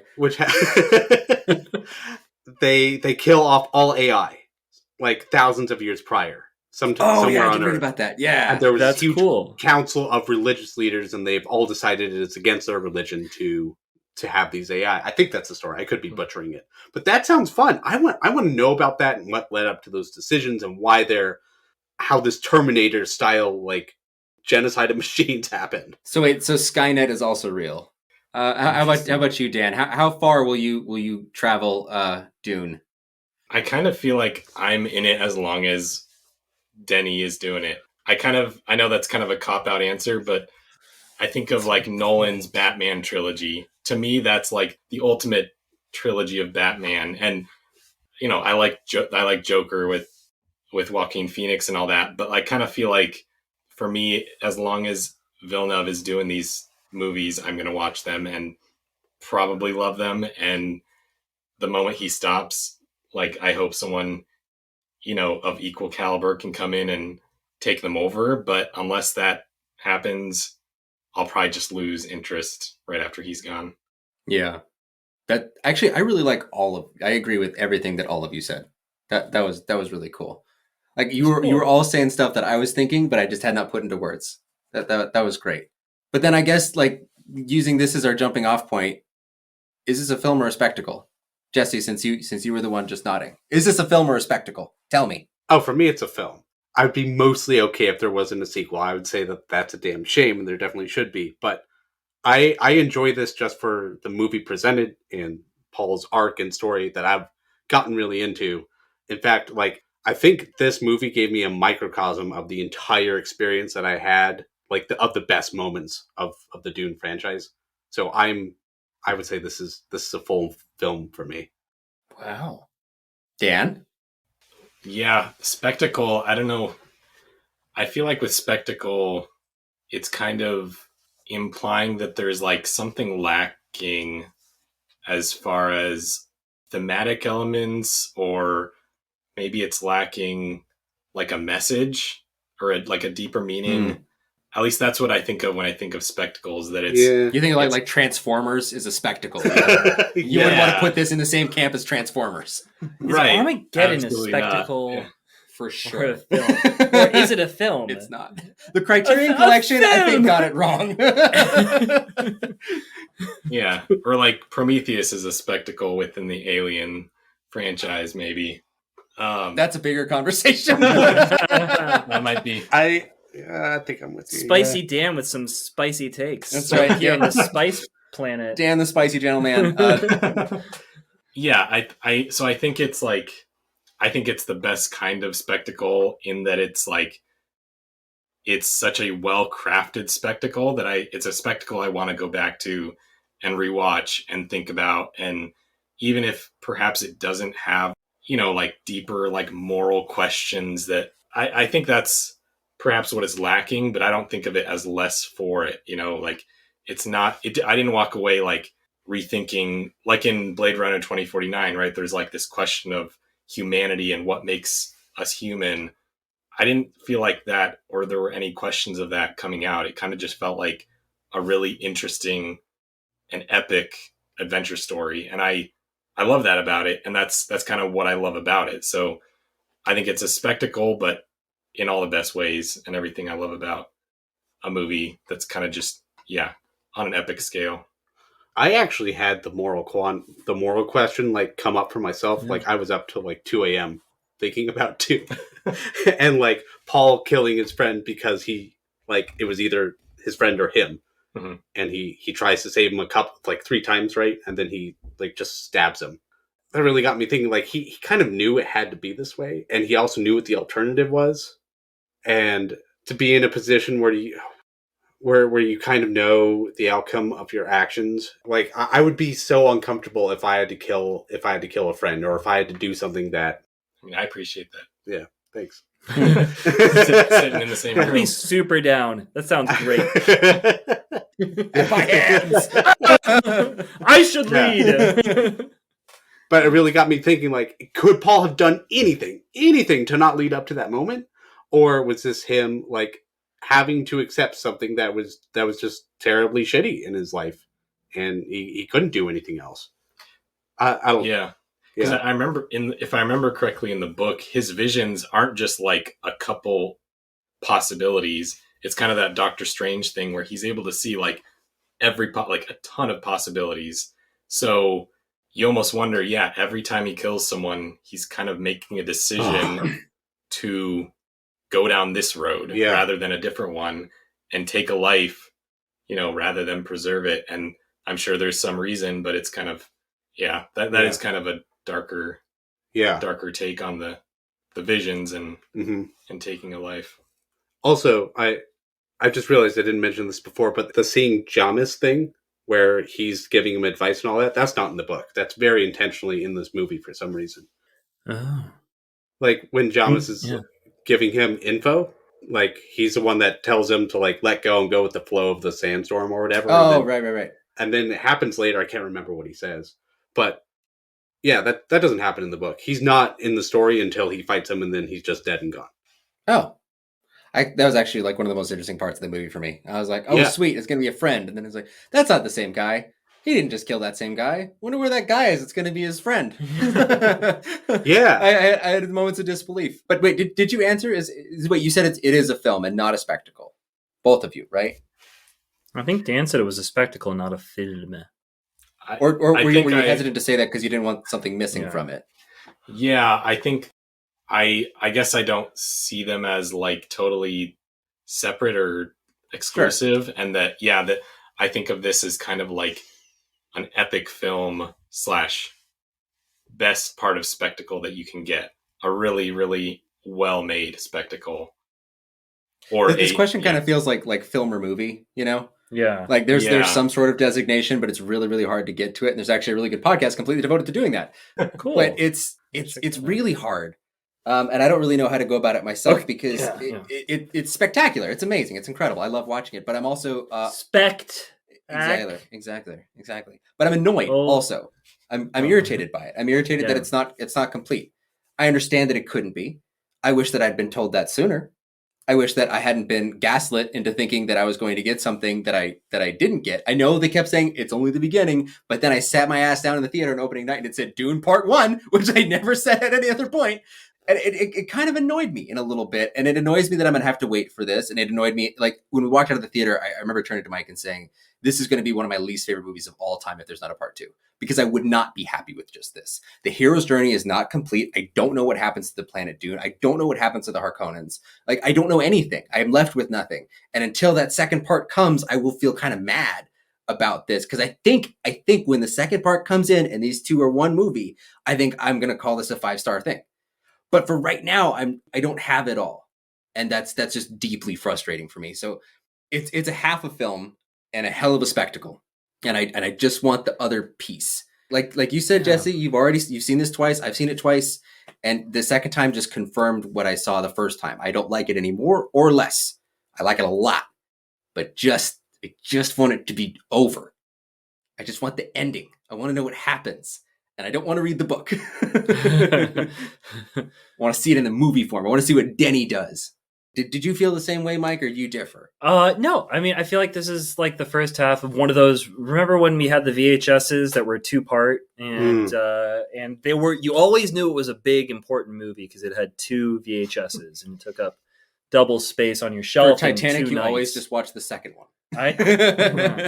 But I think of Lawrence of Arabia with this movie. I think desert power and all that stuff. I think there's some serious parallels between the two movies. Absolutely. I can't wait for the second half. Yeah. I do think jury is a little bit out because this is not one movie. This is half of a movie. We will see the second half. And then we can tell if it's a film or a movie. I'll blow in my bubble pipe in my velvet smoking jacket. Yeah, that's just my opinion. Just Mike's opinion. Like I'm really glad that you guys have gotten a little bit more out of it. I don't get like the full story arc of Paul. Like I get that there's an arc there. He's moved forward. He has progressed as a person. He totally changes. And that's why I think that we really need to have like that scene where he fights the guy and he says no to his mother. Get away from me. Yeah. And like we need that. Otherwise, Paul is a one-dimensional character. He's a child who has not taken any steps on his own. And that's fine. Like I could see how it works if it stops there. Well, it works really well in the book because you just turn to the next page. But if you stop there in the movie, you have to wait 2 years to see what's going to happen. 2023. And that's a really long time to keep interest in someone who hasn't done anything. I think He also does something else that's really big though, and it's earlier when he's talking to the professor woman, and he says, and he's trying to get her to do like help them. He Great says movie. something like, "I'm the Messiah, right?" And then his mom's like, "Whoa, whoa, whoa, what are you doing?" And then he like just looks at her and he tells her something that's like really creepy. Like he goes all Jesus on her and basically has peered into her heart and knows what she wants, and he says it to her in such a way that she understands. Not anybody else in the room, not even the audience, because I don't know what he really said to her. He says like you were in love with a warrior and he is dead. Yeah. You in your like dream, several things. Your dream for Dune will come to fruition, which I understand because I read. He doesn't the book. say that. He says I have seen your dream. He said, "I've seen your dream, and I will make it happen." I think it's just I have seen it. Yeah, well, yeah, I can't remember whatever. Oh, I actually do think that's intentional and really important because I think that like I'm left thinking like, did he actually see these things or is he just a really good bullshitter? Because all these things, it's kind of like a palm reader. It's like, you could get away with this. Like, of course she was in love with the warrior because she's like, she's in love with the Fremen, and of course he's dead because they're all dead. Like they die Fremen. young. They're Fremen. Yeah, this is a gamble, and he's been trained in the art of gambling to manipulate. Like that's what it means to be a leader. But at the same time, it could be that he actually peered into her soul. Yeah, so it could be like I don't know the extent of his powers, so like, I'm down for either way. Yeah. And the scene with Jessica talking to the housekeeper lady, the reason that she starts to say it's the bringer or something like that about the knife. She's like, "Do you know what this is?" And she says a Chris knife. And then she says like, "It's a bringer." And she doesn't even finish the sentence. And the lady like screams or cries out. In the book, Jessica's totally bullshitting. Like she doesn't know what is going on. She's just trying to basically like make this Fremen believe that she knows everything. And so she like at the one part, they're about to put the Chris knife back in the sheath. And Jessica says, "Well, aren't we supposed to do something with it?" And the Fremen's like, "Oh yeah, like we have to draw blood," which is like a big thing with the Chris knife that they didn't do in the movie. But there is that element that Jessica is kind of like BSing her way through it. But then Paul does actually have these visions and does actually know. He like crossed his shoes and wore the still suit like he always wore it. He actually is the real deal in the book, whereas Jessica was like kind of that fake Bene Gesserit, like superstitious palm reader type. Yeah. I haven't finished the book again, so I don't know if there's more to that or if maybe Paul is also kind of just relying on that like intuition and the kind of guesswork. But at least from what I've seen, he's the real deal. Jessica's kind of making it up. Yeah. Like it seems like he's speaking truth. But then what also blows my mind is right after that, or maybe it's right before, he starts saying how he could possibly make a play for the throne. Yeah. Which is so bizarre. Because, like, first off, like, dude, you're in no position for that to happen.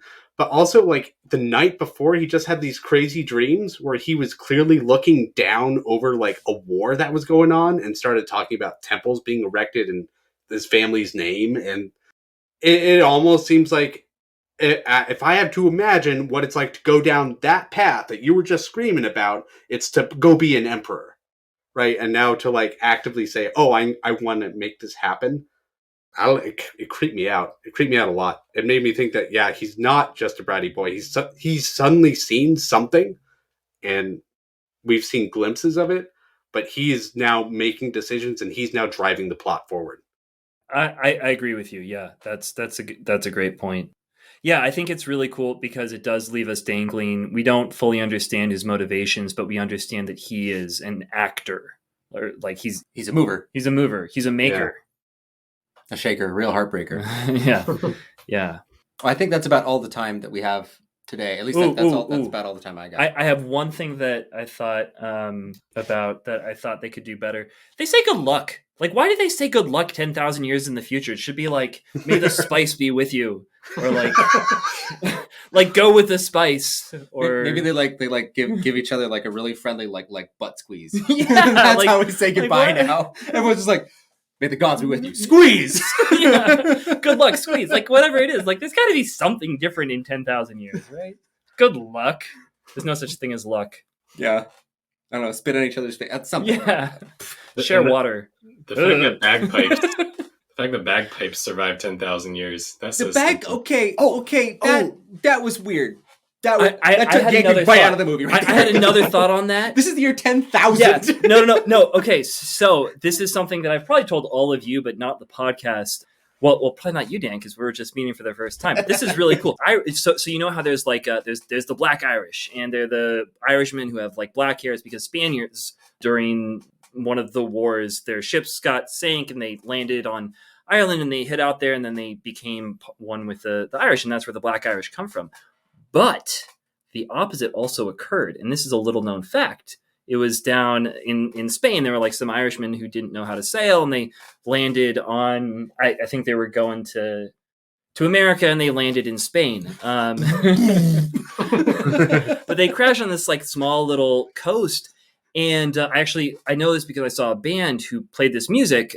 There's this traditional music that's a blending of the bagpipes and traditional Spanish music, and it was really cool and weird, very disconcerting. Yeah. But I was wondering if, maybe that was what was on Hans Zimmer's mind when he's, writing the music for this House Atreides who's blending, Roman, Spanish, and sort of Celtic ideals all together. Was that in Compostela that you heard that? I think it was. Yeah, that sounds right. Yeah, because I was in Compostela and I heard the bagpipes, and I was like, what in the world? This is Spain. I didn't know the history behind it, but it's because, it's actually like a Gaelic section of the world on the northeast or northwest part of Spain. And yeah, there was like a lot of cool Gaelic symbolism and like all the stuff.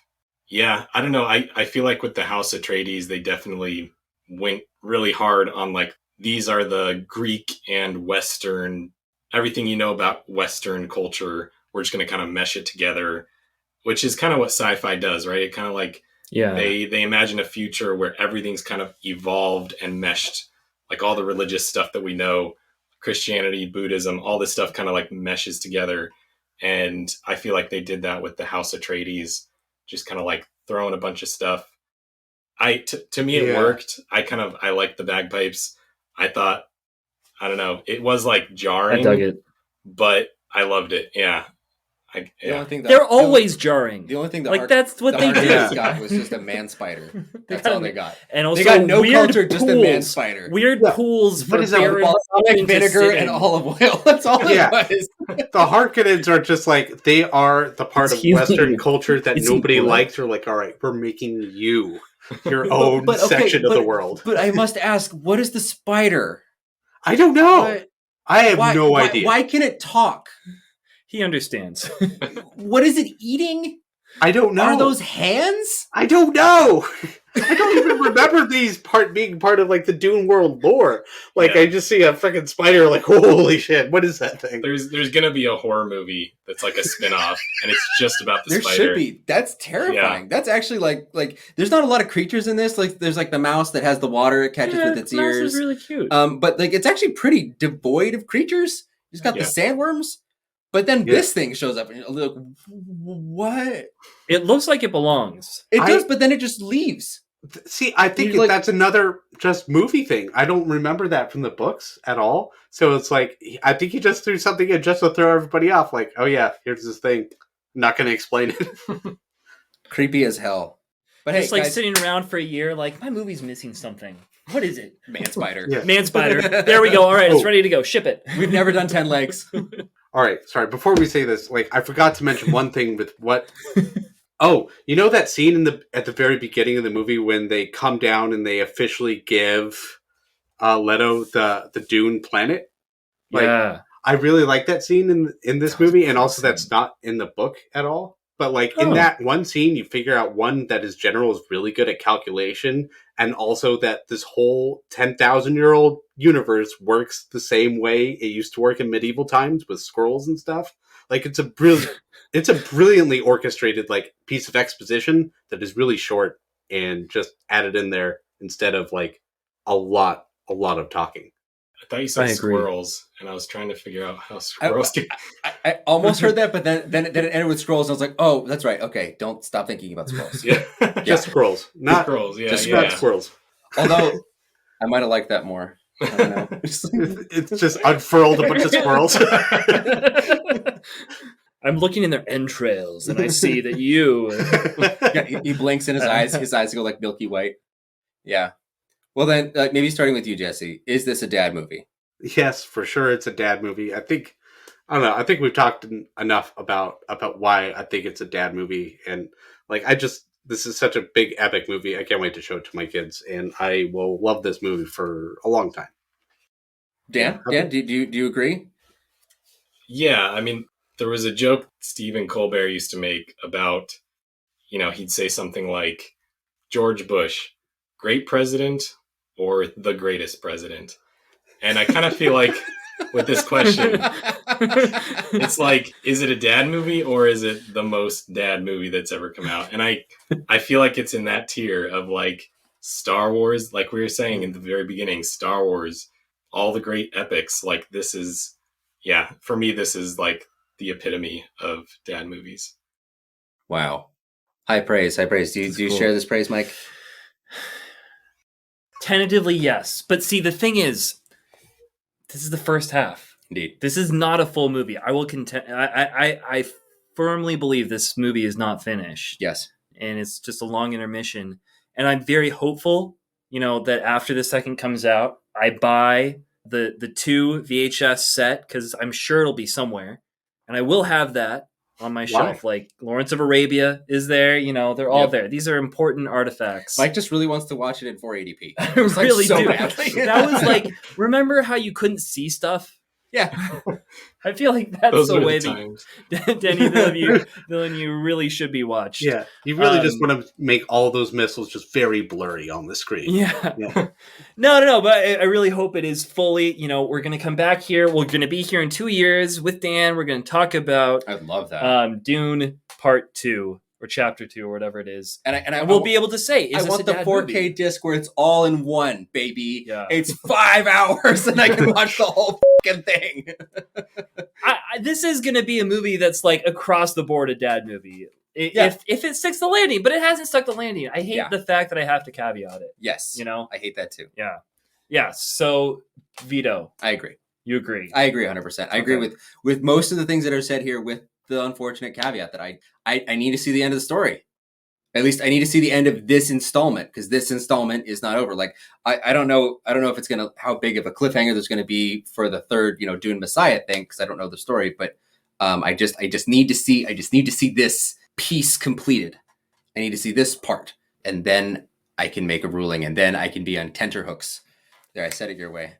It's seminal. As oh god, as the rest of you guys, and then I can all be totally on board for Dune Messiah. Excited to see whatever the hell that is. Probably like 2025 when we get something like that. It's not very long. It's actually pretty soon. Yeah. Can we do the pod in 4 years? Why not? I got nothing else going on. What would we be on, episode 250? That's not that many. Will we be in the second pandemic already? It's a drop in the bucket of movies. Yeah. It's really not that many. But yeah, with its tentative dadness, I grant this tentative dadness, and okay, I am very excited to see what comes next. So it's half certain dad movie, half tentative. That's pretty good. That's also new. This is in. That's yeah. I think this got in the hall of dad. Yeah, for sure. And it will be elevated to a higher place later. Yeah, it will. Or kicked completely out. Yeah, that's acceptable. Although I don't know how Denny's gonna mess it up. What would kick it completely out for you? Like, what would have to happen? The second one sucked. I don't know. If I don't like it, I don't know. I mean, I try not to put expectations on it. I'm trying to put the second one is really crummy, do you envision coming back and watching this? Yeah. Yeah, I'd watch this movie okay. regardless, yeah. No, I don't think I would. I've been weighing that. Like, would I? I don't know. I honestly can't say. My confidence level in Villeneuve is way too high, so I don't have any dangerous expectations, or at least in my mind. Like, I just feel like he's gonna knock it out of the park. and maybe I'll like regret saying that in 2 years, but yeah, I feel like he can't do wrong in my eyes, and that's based on like how many movies that he's done, and it's based on like all the evidence. Yeah, there's plenty of evidence for it. Yeah. All right. Yeah. No, I agree. What if it's not really bad? What if the second one is just all right? It's just like a very okay movie. It'll be disappointing. I'll come back to I'd it. be disappointed. Yeah, I'll rewatch it. If it's just okay, I'd probably rewatch it. But it's going to be a just okay 2 hour and 45 minute movie. That's the problem. It's just the crushing length. I'd hold out for the third one. I'd have my hopes set on the third one, and if that one sucked, I would be very, very sad. It's kind of like Pirates of the Caribbean 2. You know, Pirates of the Caribbean 3 came around. I made it all worthwhile. It's nothing like that at all. It's a terrible example. Mike, when you make examples, you need to make them applicable to your material. I don't know if you knew this about examples. You can't just like pull out random movies that are good and say they suck. Well, what do you know? It's a trilogy, It's a trilogy. Yeah, it is. Yeah, but it would have to be really bad before I was Dune with it. All right. For me, though, it would be something like Pirates of the Caribbean because I only really like the first one, and I don't like the rest. Don't need to watch the rest of the Pirates franchise. And it was really hard for you to watch 4 more movies after that. That was rough. That was a rough 10 hours on top of the original 2.5. Right, fantastic! We made something beautiful. We did. Confession time. I have seen the rest of the Pirates of the Caribbean, but I've not listened to the rest of the podcast on those. So you're missing out, dude. You're missing. Just listen to the one in the last 2. That's really the best one. Yeah, I will at some point. That's rough. The other Dave. That's the other Dave. Seriously, pointless Dave. Yeah, man. He's not pointless, but his podcast. I miss David. If you're still out there listening, SPCAC, come on, hit us back. Yeah, up hit again. us up, we man. miss you, dude. Yeah. Okay. That's all I got. Is that all you guys got? I think that's last chance. Well, I really. No, is there a theme, Mike, that we didn't touch on? Well, we probably did, but that's fine. That's all right. It's all right. We didn't talk enough about the spider. We didn't talk very much about drugs. That's actually, and I was actually kind of cool with that because I was, you know what?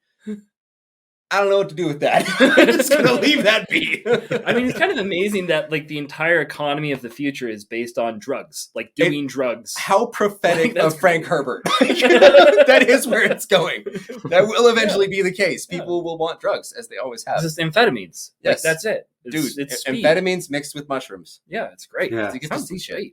Anyway, for all of us at Not Your Father's Movies, I'm Vito. I'm Mike. I'm Jesse. And I'm Dan. Spicy Dan, the Gentle Man. Thank you for joining us.